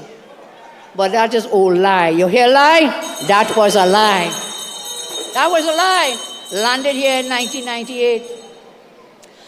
And Here it is, resorting to making up things, fabricating, scripted interactions. He can never understand or appreciate your circumstances. So you will never win with him. You will never win with him. You will only lose. That's all that will happen. You will only lose. You have been losing with Stuart Young, and I can't say it like Mr. Roget, you know. Who is it? Rowley and Stuarty. Rowley and Stuarty. You have been losing with them for almost 10 years. You're hardened, stick brick in your ears. You've been losing with them for almost 10 years, man. Wake up, take out the stick from your ears. Ask the PNM, where is your raise in salary? Lost. Where is your chance of promotion? Lost. Where is your child's laptop? Lost. Where is your life of freedom? Lost, because you are locked down in your house. Afraid of the bandits, I know they even come into invading your home. Where is your foreign exchange? That too, lost. Where are the 5,000 persons who were murdered in this country? Lost. Where are the over 5,000 persons who died in COVID? Lost. You have been losing with them for almost 10 years. Where are your jobs? Mr. Roget told us 65,000 jobs have been lost under this government. And soon you may lose your free speech. When he bans social media platforms, you will lose your freedom of speech. You know, many parties are contesting this election. Many parties. But the UNC is the only party that has a democratically elected leader. Did you know that? Did you know that? Big up Mr. Roget, he won his elections too. Did you know that? The whatever PNM cancelled theirs. Some others, well, they hate me, Phillip. We call them pop-up parties. PEP is not a pop-up party. PEP has fought so many elections. So many elections. And therefore, I say to you, I am the only political party leader in this general election elected by our membership. Elected by you. I was elected based on my track record of service and delivery. I was elected on a track record of hard work.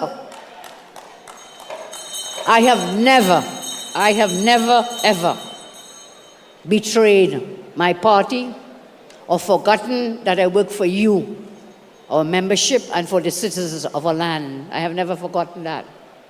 My track record, I am not the leader of a political party because I have friends and family and my father is a big boy and so on. No. My father didn't buy nothing for me. Well, he buy food. How could say that about him, man? He was a great father. He bought us food and clothes and he took care of us. He was a great father. But I didn't become the leader of this party and all the other positions because my father bought it for me, or because of my father's record, or because I bullied and blackmailed myself up to the top. No. I worked hard and I earned it. So when political leaders come to you asking for your vote, ask them, where is your track record? Where is your track record? And ask them to list their track record. Look, I could list you about 20 things right now, and more. So let me just give you a few. I could give you parts of my track record. Children's Life Fund. Children's Authority. constructed over 106 new schools, created over 55,000 new jobs. No new tax, remember that, no new taxes. We settled so many wage negotiations, and Darcy always reminds me, 135 wage negotiations settled. I increased old age pensions not once, but twice.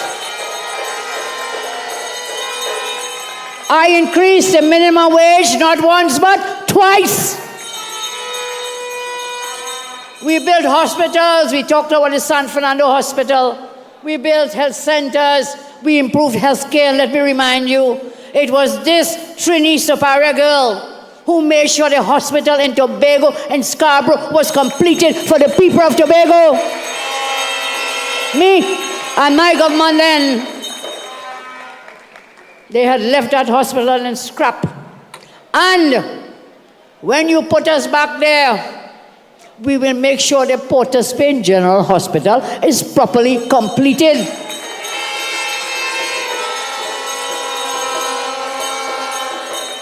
I'm giving you a track record. We earned the highest foreign direct investment in the history of Trinidad and Tobago. We grew our economy to the highest GDP in our history. We had the highest savings in our history. We kept the food prices down, remember? We removed about 7,000 items. We moved the VAT out. We provided the laptops for our children. We gave them textbooks. We gave them school feeding. We gave them school transport. You all remember that? I know Shanti Budran from my constituency. She had a yellow bus, a yellow maxi taxi, driving school children. We increased scholarships. We opened the gate. We had the lowest crime rate in 30 years, man. We built police stations, built hospitals, I told you. We built police stations. Rudy talked about the fire stations we built, and they wouldn't even put a fire tender in these things. 10 years now, you know. Why? Why? But you could fill your pocket. You pack your bags and you're gone. Pack your bags and you're gone, and all the money going from the treasury. You leave the treasury bone dry. We increased scholarships, I said, and opened the gate, lowered the crime. You got the most extensive road and bridge repair program in our history. You got water in your taps. You all remember that? Remember that? We illuminated recreation grounds around the country. We kept the fuel prices down. Electricity and water prices down. As Mr. Roget, Comrade Roget told you earlier, it wasn't Kamla who increased these foolish prices. It was who it was? Only Ancil. We improved the ease of doing business across the board. And so when you ask me where the money went in our term, I can tell you these are just some of the achievements during that period, 2010 to 2015. That money went to you and your children because that is your money. That is the taxpayer dollars, your money. It went to you. And so my job as a leader was to make sure you and your families benefited from the tax dollars. I did that. No citizen of our country should be condemned to a life of poverty when a UNC government is in office. No one. No one.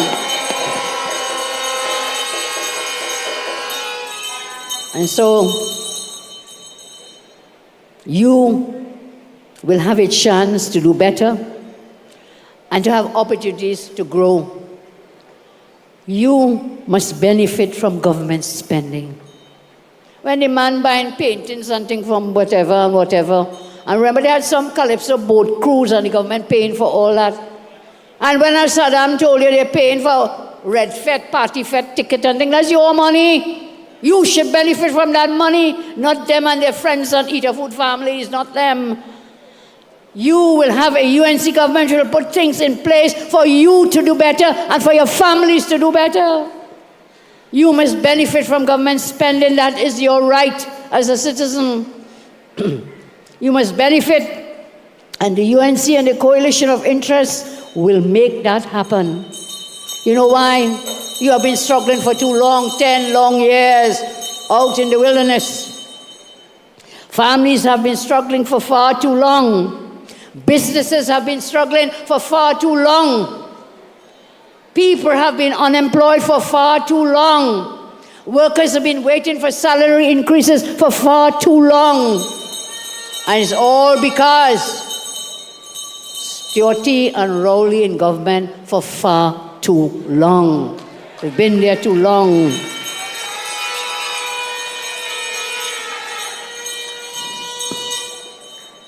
So, what is their track record? Can you point to anything, touch anything? Can you point to anything? I could point to that hospital right up the road, the San Fernando teacher. You could touch it. You could touch it, you could see it. What can they point to? A one floor, we understand David Naked for the video he did with that Port of Spain, a one floor hospital with, that's supposed to have 12 or 13 floors. That is their track record.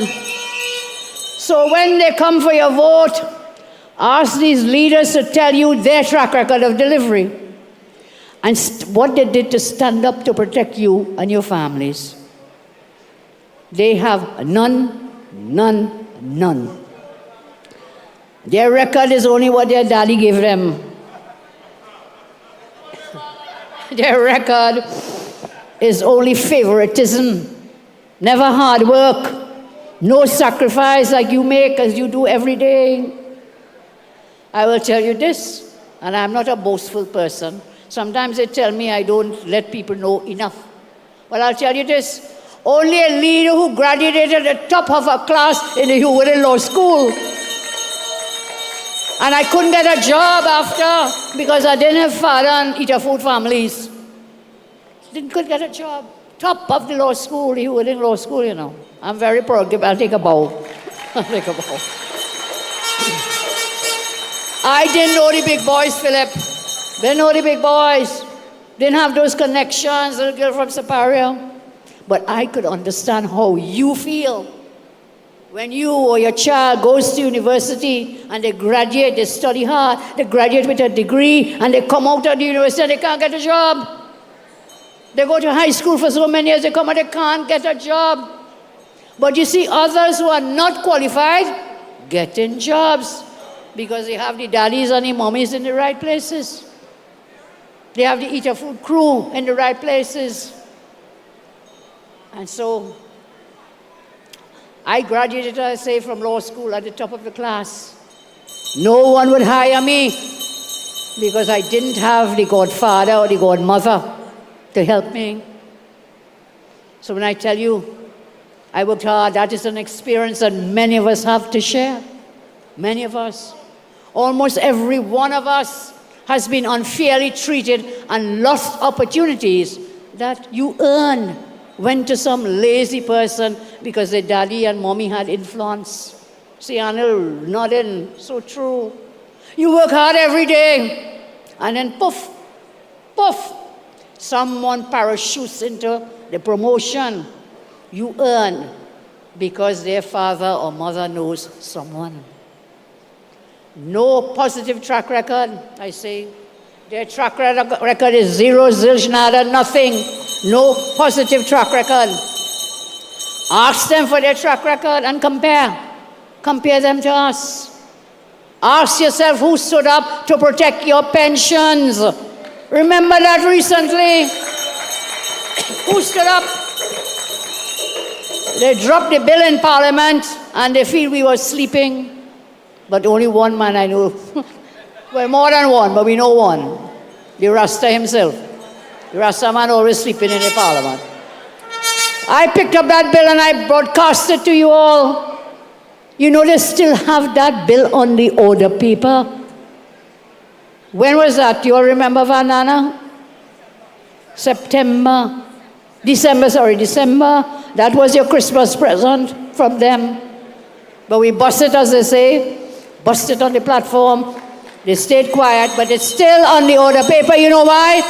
They're waiting for your vote so that they could go and implement that bill to take back your pension and your public assistance. So, as you all say, don't take God out of your thoughts.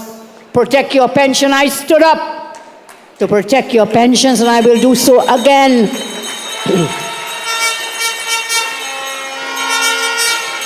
I ask you again, who stood up? Who stood up against mandatory vaccinations? I did. And when we had no vaccines here, I wrote to the Indian government, the first set of vaccines we get is because of that intervention. We got as a gift from the Indian government. I thank the Indian government for that donation.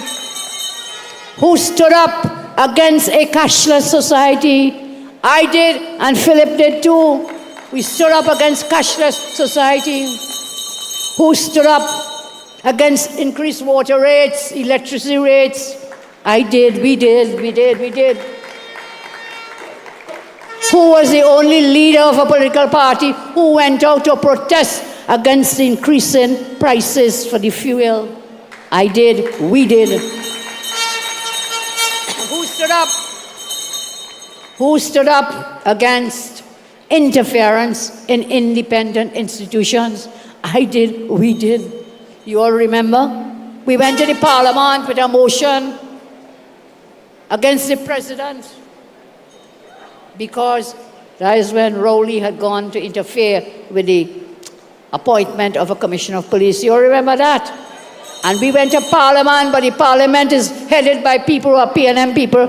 The rest is history, but we exposed them, always interfering in independent institutions. I say again to you tonight, who wants to give you legal firearms laws so you could defend your family? Legal firearm laws. So Young's terrible 10-year track record as the most senior government minister proves he cannot improve your lives and livelihoods. The other parties, some of them are funded by the PNM. Don't fool yourself, you know. You must think, but where they getting all that money, boy? Where that money coming from? Who will benefit? Not you, not our citizens. Who will benefit from them other pop-up parties? Whom?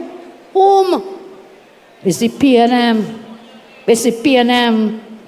They are funded by the PNM. They have no track record of delivery and service. None whatsoever.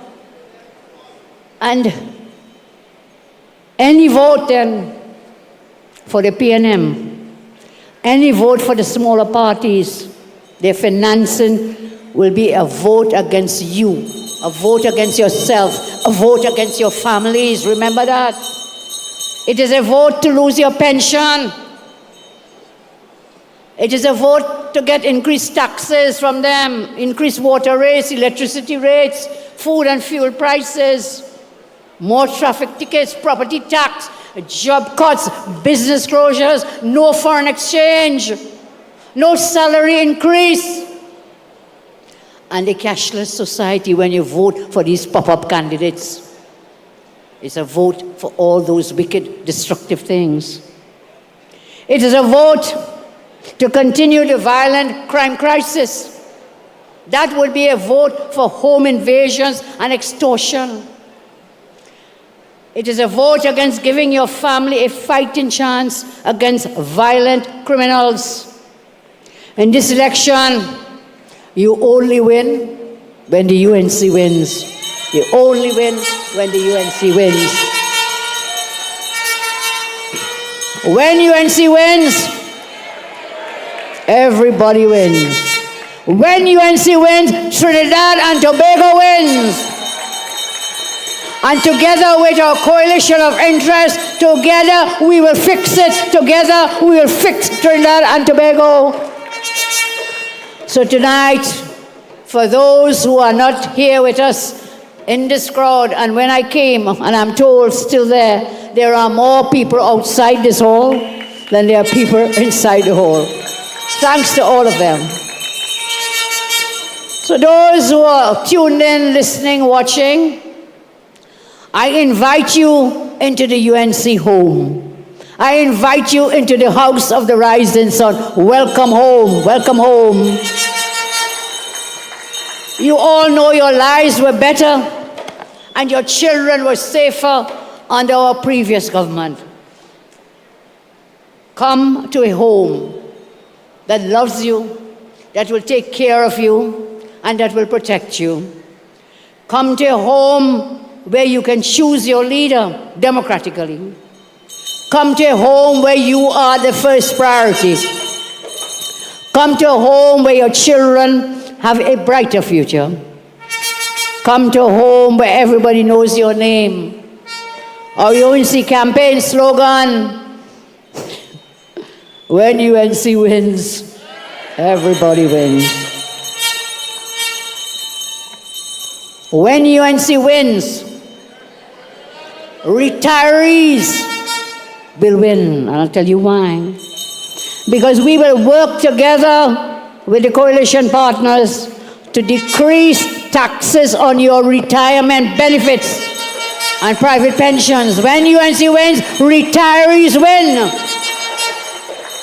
They worked hard their whole life and paid tax their whole life, and when you retire, you're still paying tax.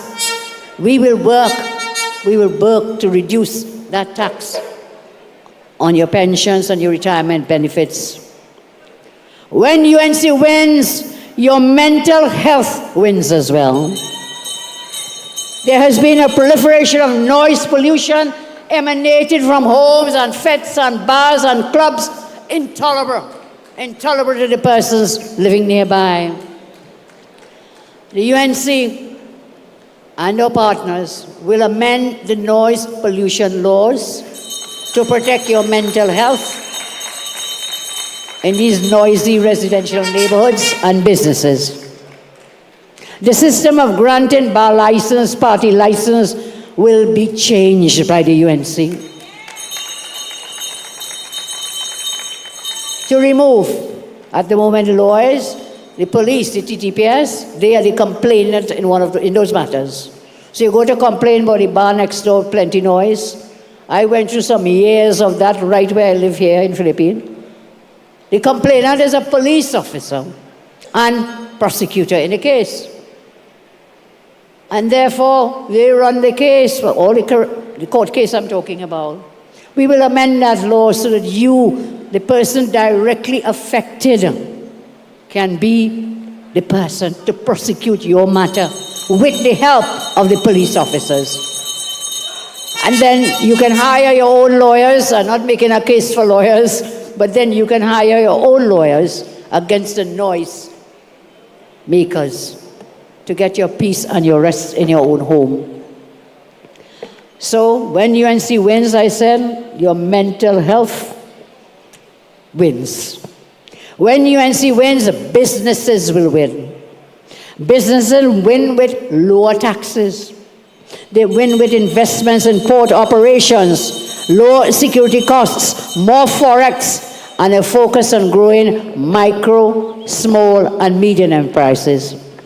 Businesses win with the establishment of a national commission, which we will do, of a commission on the banking and financial sector to make sure that you are not exploited by the high fees and interest rates that spreads, and that banks and financial institutions perform their essential development role of converting national savings into national investment. The Commission will also work to ensure a fair distribution of forex. A fair distribution of forex. And We will deregulate financial bureaucracy to facilitate businesses and business transactions. When UNC wins as well, families win. Families win. Families win with no property tax.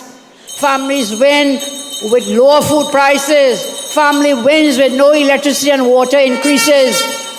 You will have more income in your pocket to spend on the upliftment of your families. You will have more money in your pockets. Families will win when they have a legal firearm to defend themselves and their families, their loved ones. You know, I said, I asked you to imagine your home, sleeping in your bed, and you have a home invasion. And a bandit comes, whether it is 1, 2, 3, 4, 5, they invade your home. And you in that house and you see bandit raping your wife or your sister or your mother or even your son or your daughter. What do you do? What do you do? We will give you legal firearms. We will give you legal firearms. Legal firearms. There is nothing more deadly than to imagine that of you and your family at the mercy of these bandits. When UNC wins, families, as I say, children will win. Children will win. They will win with the full complement of deans of discipline, security officers, safety officers, police officers in schools to protect your children. You will not have to worry that your child is being bullied every day in school. I will send the police full-time into schools to stop your children from being terrorized.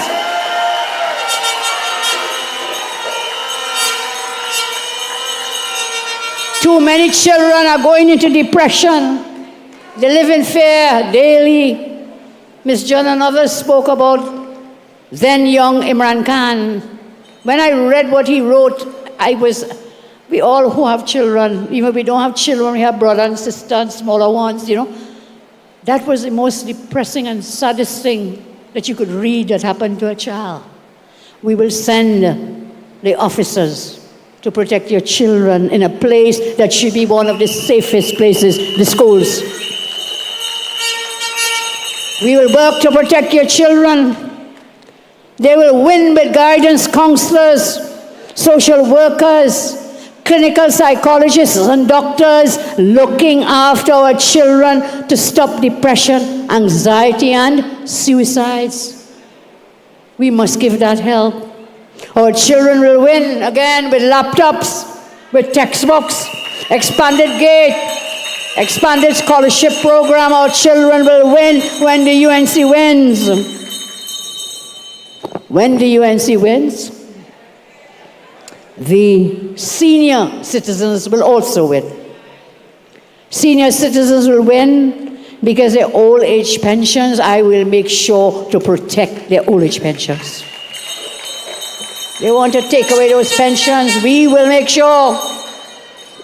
The seniors will also win because we'll set up a system of home visits by doctors from the district health center to go and visit the seniors in their homes. In their homes.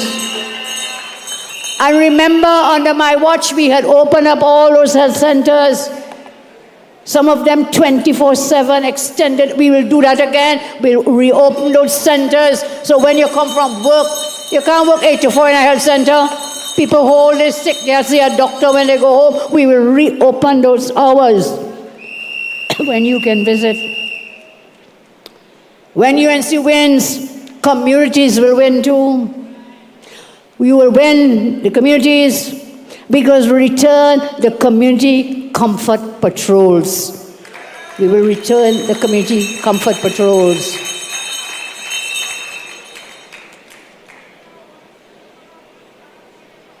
We will also establish gated communities for those who want gated communities so you can protect where you live. gated communities. With your help, we will do it together. When UNC wins, healthcare wins. Healthcare will win with the construction, equipping, and having operating cath labs at all major hospitals. This would enable cardiac stenting on a 24-hour basis within minutes of arrival at the hospital, so that we will have a nationwide 90-minute policy of heart attack to stenting within 90 minutes. Within 90 minutes. No cath lab here at San Fernando servicing hundreds of thousands of people. None. So you get a heart attack, you know where you have to go for a stent? Well, if you want to get it free, you might have to reach the town. Well, if you could pay for it, the few who could pay for it, you had to go to a nursing home.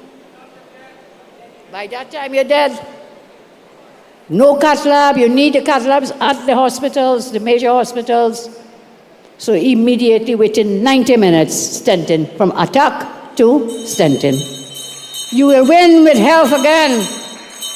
We'll construct and equip dialysis clinics at all major hospitals, dialysis clinics. We'll have the staff. We will have 24-hour dialysis.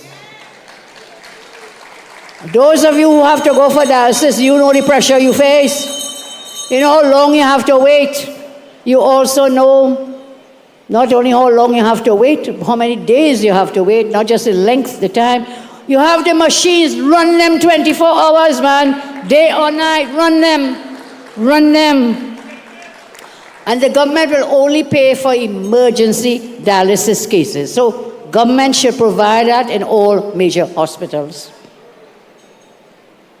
We will win, and you will win. We will set up a unique medical malpractice court and a special investigative unit aided by experts to handle suspected medical malpractice cases.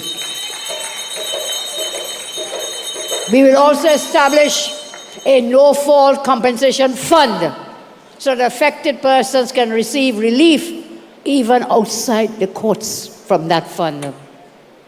You will win when we create a stroke rehab center to help stroke victims recover. We will establish a stroke rehab center. When UNC wins, the local energy sector will be revitalized. And we will do that because the small and medium businesses in the energy sector will establish a new body to represent local energy service companies and contractors.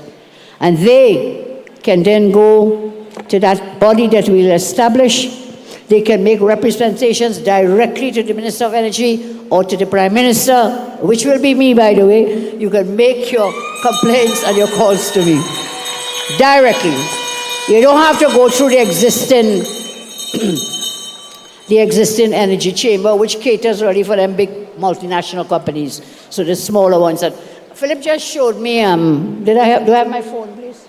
Can I get my phone? Phillip just showed me something that was posted from the United States. As we talk about the energy sector, this government, for 10 years, they have put all their eggs into one basket, which is dragon gas. Dragon gas. And this here is posted a short while ago. From Secretary Marco Rubio. You know that name? You know that name? In the Trump administration. Post. The United States, what Trump go do, you'll find out now what Trump go do. Let me read the post. The United States will not tolerate any third countries or their oil companies producing, extracting, or exporting oil and oil-related products with the Maduro regime in Venezuela. This is a regime that has consistently stolen elections, pillaged from its people, and colluded with our enemies. Any country, what Trump gonna do, Camille? Listen. Any country that allows its companies to produce, extract or export from Venezuela will be subject to new tariffs, and any companies will be subject to sanctions. We warn them repeatedly. What are you going to do? You find out now. That is why on the 28th, you have to vote the UNC and the PEP and the coalition of interest. We must not let this happen. We will not let this happen. All the Congo line done, all them dancing in Congo line, I think, that ain't working here tonight, Phillip. That ain't working here tonight. So, they have chosen a slogan. Barry sent it to me on the phone. Many of you send me things, and I appreciate everything you all send me. I read everything. I may not answer the phone 24/7, but I read everything I get on my phone. So feel free. Barry sent it to me. The PNM has chosen a slogan which says, all in. All in. Because they are all in to make your life harder. The PNM is all in with high fuel prices. The PNM is all in with pothole and traffic jam, traffic tickets. The PNM is all in with taking away your pensions. The PNM is all in on cutting down the gate. The PNM is all in on property tax. The PNM is all in against you and your families. They're all in that together. They're all in against legal firearms for law-abiding citizens. They're all into that. The PNM and Stuart Young are all in the pocket of a young family. They're all in the pocket of a young family. I ain't calling no names, you know. They're in the pocket. Are they? Tell us, Anil, in the pocket of the criminals. Because they are all incompetent, they're all insensitive, they're all inhumane. That is, they're all in the PNM. Vote them out, yes. These MPs, Stuart Young, are all involved in giving away the country to Daddy Young's financiers. Face it, you know. Don't take God out your thoughts. They are all involved in wrecking our economy. They are all involved in closing down Petrotrain. Don't ever forget that. Who blew the light out that used to be at that Petrotrain refinery in Point Bay? Who blew the light out? It was Rowley and Stuart Young. Rowley and Stuart Young. They are all involved in overseeing over 5,000 plus murders. They're all involved in striking off over 60,000 businesses from the company's register. All of them, Stuart Young and all of them, they were all involved in making sure their party members did not have a vote in their own internal election because they had none. Stuart Young and the financiers are financing the proper parties. I told you that before. And their daddies are all in denial. Have they forgotten about their last 10 years in crime, the crime for 10 years? Did they forget about 10 years of suffering? Did they forget the last 10 years of neglect? Did they forget about the hard times in the last 10 years? No amount of weak, cosmetic slogan, last-minute monetary gifts can make citizens forget the real damage that Stuart Young and his gang have inflicted on the people of Trinidad and Tobago. His latest gimmick is this ministry of what? Implementation and efficiency.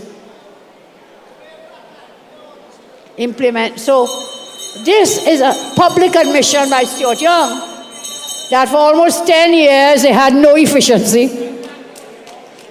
No efficiency. They didn't implement anything. They failed during the 10 years. If you're now coming now, 10 years later, that is an admission. Stuart Young and his gang were incompetent for the past 10 years. The nerve and the gall of this man to so shamelessly declare such a ministry as if he has found the solution to all the country's problems. Well, the only solution on the 28th, cast your vote for the UNC. Cast your votes for coalition partners, the PP. Make sure and vote, make sure. Make sure you come out on the 28th. I met somebody when I was walking in, and he told me his birthday is on the 28th. So let's give him a happy birthday, a birthday gift. And one of our councillors. Well, my birthday is before the 28th, so let us make sure I get my birthday gift on the 28th. And all of us celebrating birthdays in April and in May. We can then celebrate. So this latest gimmick, we have to remove this incompetent, wicked government. As I come to the end of what I have to say, I want you to know you are now just a couple days away from a brighter future. A couple days away from a future with a UNC and coalition partners, a government comprised of us.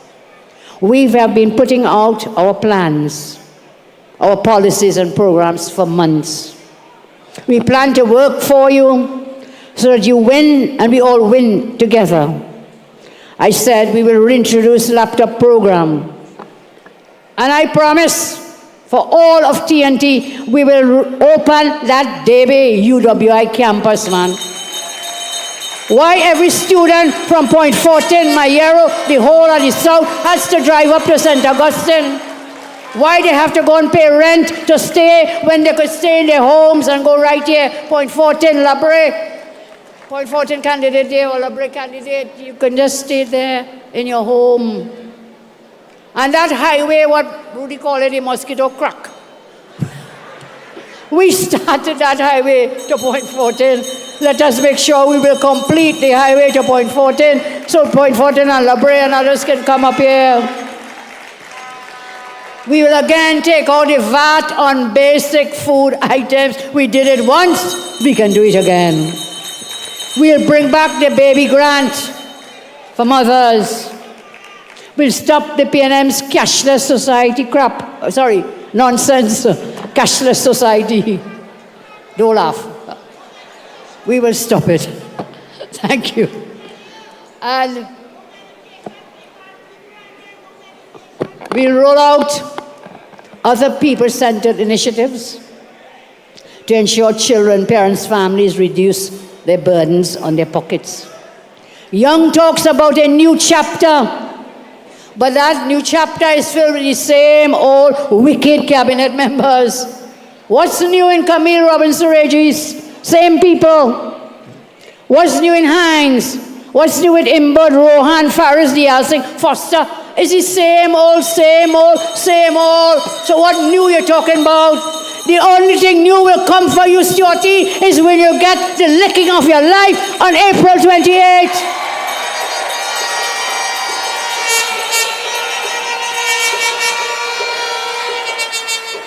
They have demonstrated they intend to use the same incompetent, wicked MPs.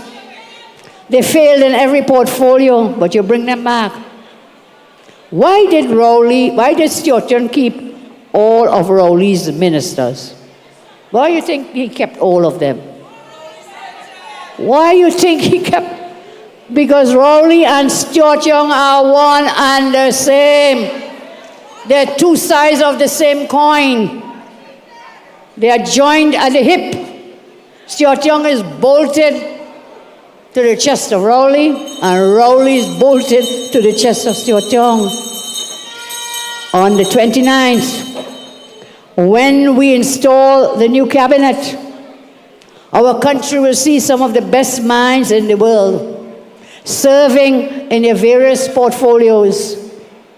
They will have all the support they need to succeed. So if they're not getting the job done, they will be replaced. We have a lot of work to do to bring our country back to a place of peace and progress. As the saying goes, as we announced our candidates today, and I have a few more to surprise you with, good people, They say, hurry bird, don't build good nest. So those people keep saying, but where the candidates? Name them. Hurry bird, don't build good nest. We have taken our time to screen over 200 candidates, and we released the candidates in the marginals, and they've been out there working. Some of them, you saw them tonight. We screened about 200 persons. We deliberated accordingly. We took the time to select the best candidates to represent your interests. But we'll have space for everyone to serve when we all work together and win together. So our opponents must not dictate our pace. We are in charge, and we will do the right thing by you. We are strategic. We are highly focused. We are well prepared. We will roll out our candidates as we plan it every day between now and nomination day. All candidates will be registered on nomination day. Don't be afraid. They will all be inside, and you can vote for them. They will be there according to the constitutional requirements. I don't know about our opponents, but we follow the Constitution, and they will be all inside. For those who do not get selected, and which is already happening, they're complaining and they're crying all over the country. I want to share something with you. I know it's getting late, but I have to share this story with you. I met with a group of lawyers yesterday who have committed to help us. I want to thank all those lawyers who came out yesterday at the headquarters. They have agreed to assist in the campaign.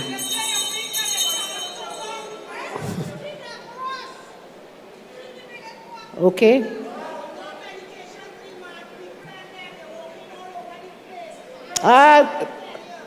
Joy. God is great and my health is fine. I'm perfectly fine. Joy don't want me walking all over the place. She wants me to take my medicine and stay home. My health is fine, Joy. Thank you. So let me tell you this, a story. In 1995, the UNC formed the government. And I was the first woman to be appointed the substantive Attorney General. Before that, you had AGs, women, but they were only acting persons. I was the first substantive AG. And well, people happy like Papi, I was happy like Papi too. But that was a 10-day appointment. Some of you will remember. It was a 10-day appointment. I'm sitting in the parliament, Mr. Pandey sitting next to me. He said, Minister, we go in our president house to swear in the new Attorney General. What? Okay. That's my party leader. It's my party. And during that sit-in, the PNM knew the members on the other side was throwing words at me. Well, I too nice and I too innocent. They were saying, hey, you gone, woman, you gone. I didn't know. That time, in the parliament in the afternoon, we're going up to President's house at 6 p.m. All right, I sit down a while, get my composure. Then I run outside and I pick up my phone, I go in the washroom and I call Greg. Greg, boy. And I told him. He said, Kamla, you get the hell out of there. As my husband, with his love and care and support, you get the hell out of there, leave all of them alone. But I never did that. I never did it. Never did it. I did not betray my party. I didn't get then what I thought I deserved or what I had. But I didn't go all about crying and complaining like some people do now. And we'll see a few more of them when the seats are all named. We'll see some more. Did not betray my party, I want to remind you. And when I was moved, I was put in a ministry that did not exist as a standalone ministry. It was always Attorney General and Legal Affairs. For the first time, a ministry named Ministry of Legal Affairs. I was put in that ministry. But God don't sleep. God only wears pajamas. Don't sleep. And when I went, That whole building, the Winshaw building, was Attorney General's office and legal affairs. I was on the top floor of that building, boy. And I think you told me who is in Winshaw building now, Dev? The DPP's office is there now. Anyway, when I became Minister of Legal Affairs, there was no portfolio because it never existed. And I was given one office, one desk, and one chair, and one secretary outside. You all don't know. Sometimes I feel to cry when I remember it, but they cannot break me. They will never ever bend or break me. I stayed with my party. One desk, one chair, one office for me, and one secretary outside. But I tell you, God don't sleep, he only wears pajamas, because from that, I learned how to build a ministry from one desk, one chair, one office, into an entire ministry, which stands as a ministry on its own. I built it. I learned how it is you work to get staffing, how it is you work to get equipment, how it is to get personnel. I learned from scratch. So that inside here, and that not coming out until the good Lord calls me. What you say? Yonder. Call me behind yonder. It's here. So I know the workings of government inside out. Indeed, in 2010, when we went into the cabinet, I believe I was the only person with cabinet experience. I think Dukran might have also had that experience in that cabinet in 2010. And as I've shared with you, we did so much. So remember Kamla, the girl from Saparia. One office, one chair, one desk, and one secretary became the first woman Prime Minister of Trinidad and Tobago. So if today you do not get what you think you deserve and you want, there is always tomorrow. There is real hope in the UNC and the PEP and the coalition. Don't live for today as this is the last day in this regard. That because you didn't get the seat, you had to run out there and get your name in the papers and things. I think someone else just wanted to see the face in a newspaper or on a TV, you know? So don't get chained up with that. There is always tomorrow. And when the UNC wins, everybody wins. We will take care of you, everybody. And therefore, April 28th now, we will mark that day. They'll say mark that long, April 28th. On that day, we must see that our nation stood together and answered the call to save our country, to rescue our country. April 20th is the day we must cross ranks. We must choose light over darkness. We must choose sunshine over blood. Choose sunshine over blood on the streets. That will be the day that you choose your future over your past. That will be the day when people choose love over hate. That must be the day you show courage and no fear. Show courage and no fear.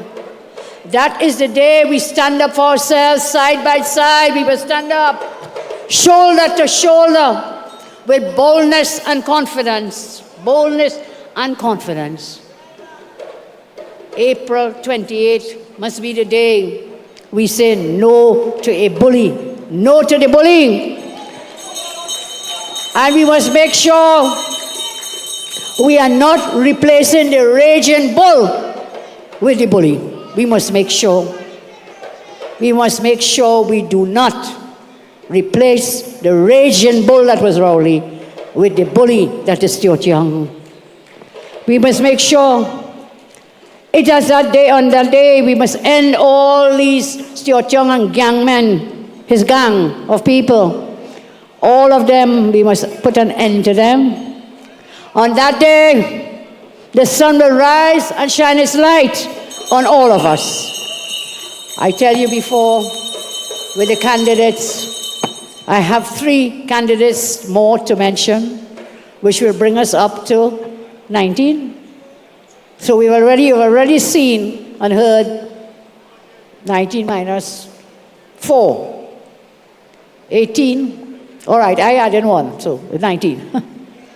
So I'll ask in this moment, before I announce the candidates, I'll ask Anil or Mikey, we have one more candidate from the Love Movement to be announced. Is he available? Who will do it? Mikey?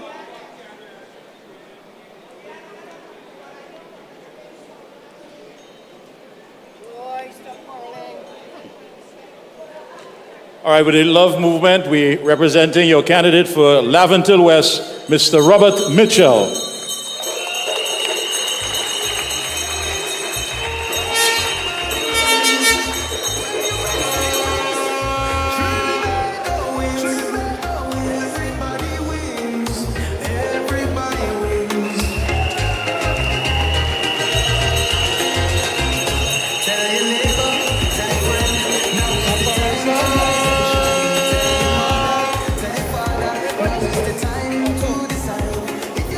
So Laventille is in the house. Give him a round of applause.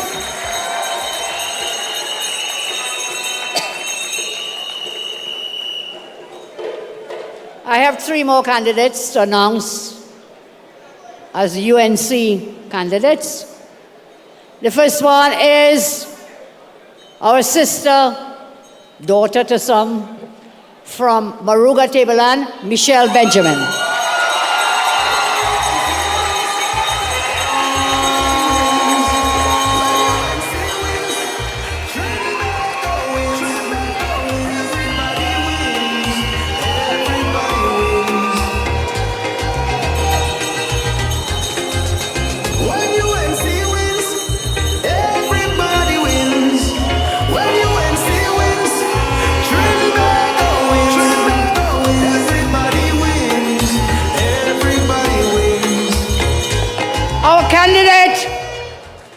For 2025, April 28, for St. Augustine, Khadija Amin.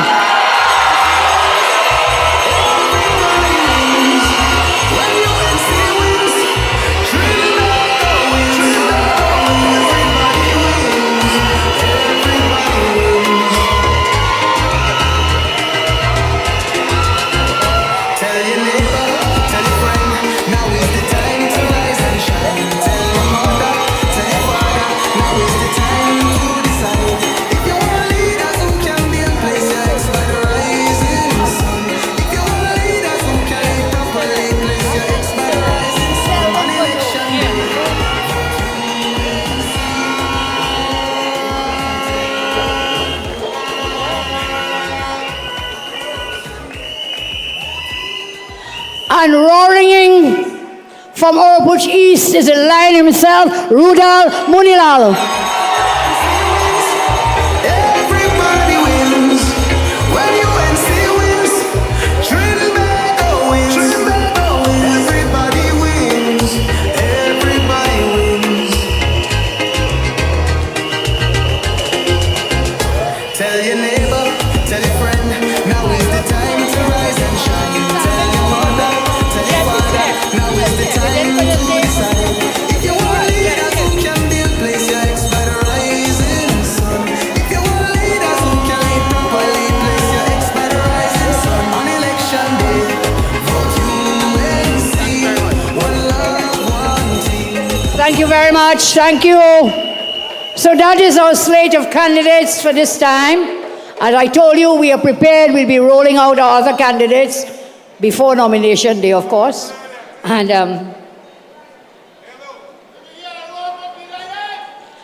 okay, let me thank you again very much. I want you to give a special round of applause to Professor Selvin Kujo, who is in our audience tonight. Thank you, Prof. Thank you so much. So as I leave, now I'll ask all candidates to make their way on stage. All the named candidates to make your way on stage, please.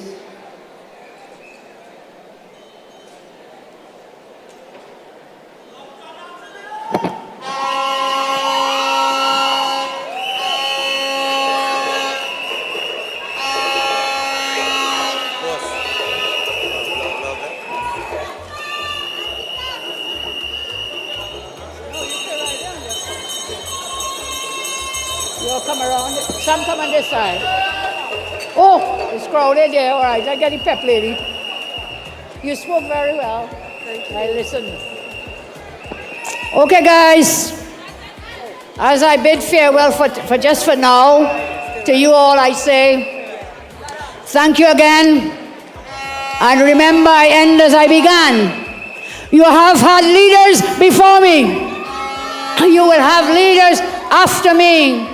But you will never, ever have a leader who loves you as much as I do. When UNC wins,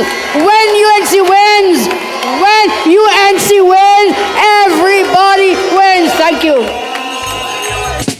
When UNC wins, everybody wins. When UNC wins, Trinidad wins. Everybody wins. Everybody wins. Tell your neighbor, tell your friend, now is the time to rise and shine. Tell your mother, tell your father, now is the time to decide. If you want leaders who can build, place your ex by the rising sun. If you want leaders who can lead properly, place your ex by the rising sun. On election day, vote UNC.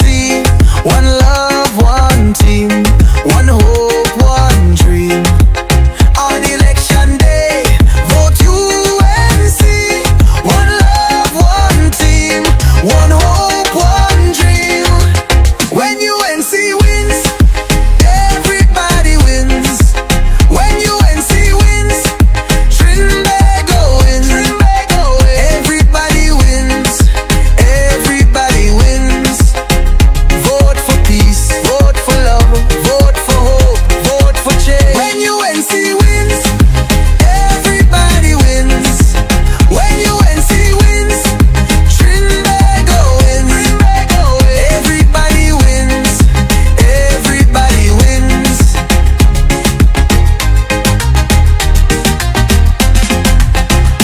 Tell your neighbor, tell your friend, now is the time to rise and shine. Tell your mother, tell your father, now is the time to decide. If you want leaders who can restore hope, place your ex by the rising sun. If you want leaders who lead with love, place your ex by the rising sun. On election day, vote UNC. One love, one team, one hope, one dream. On election day,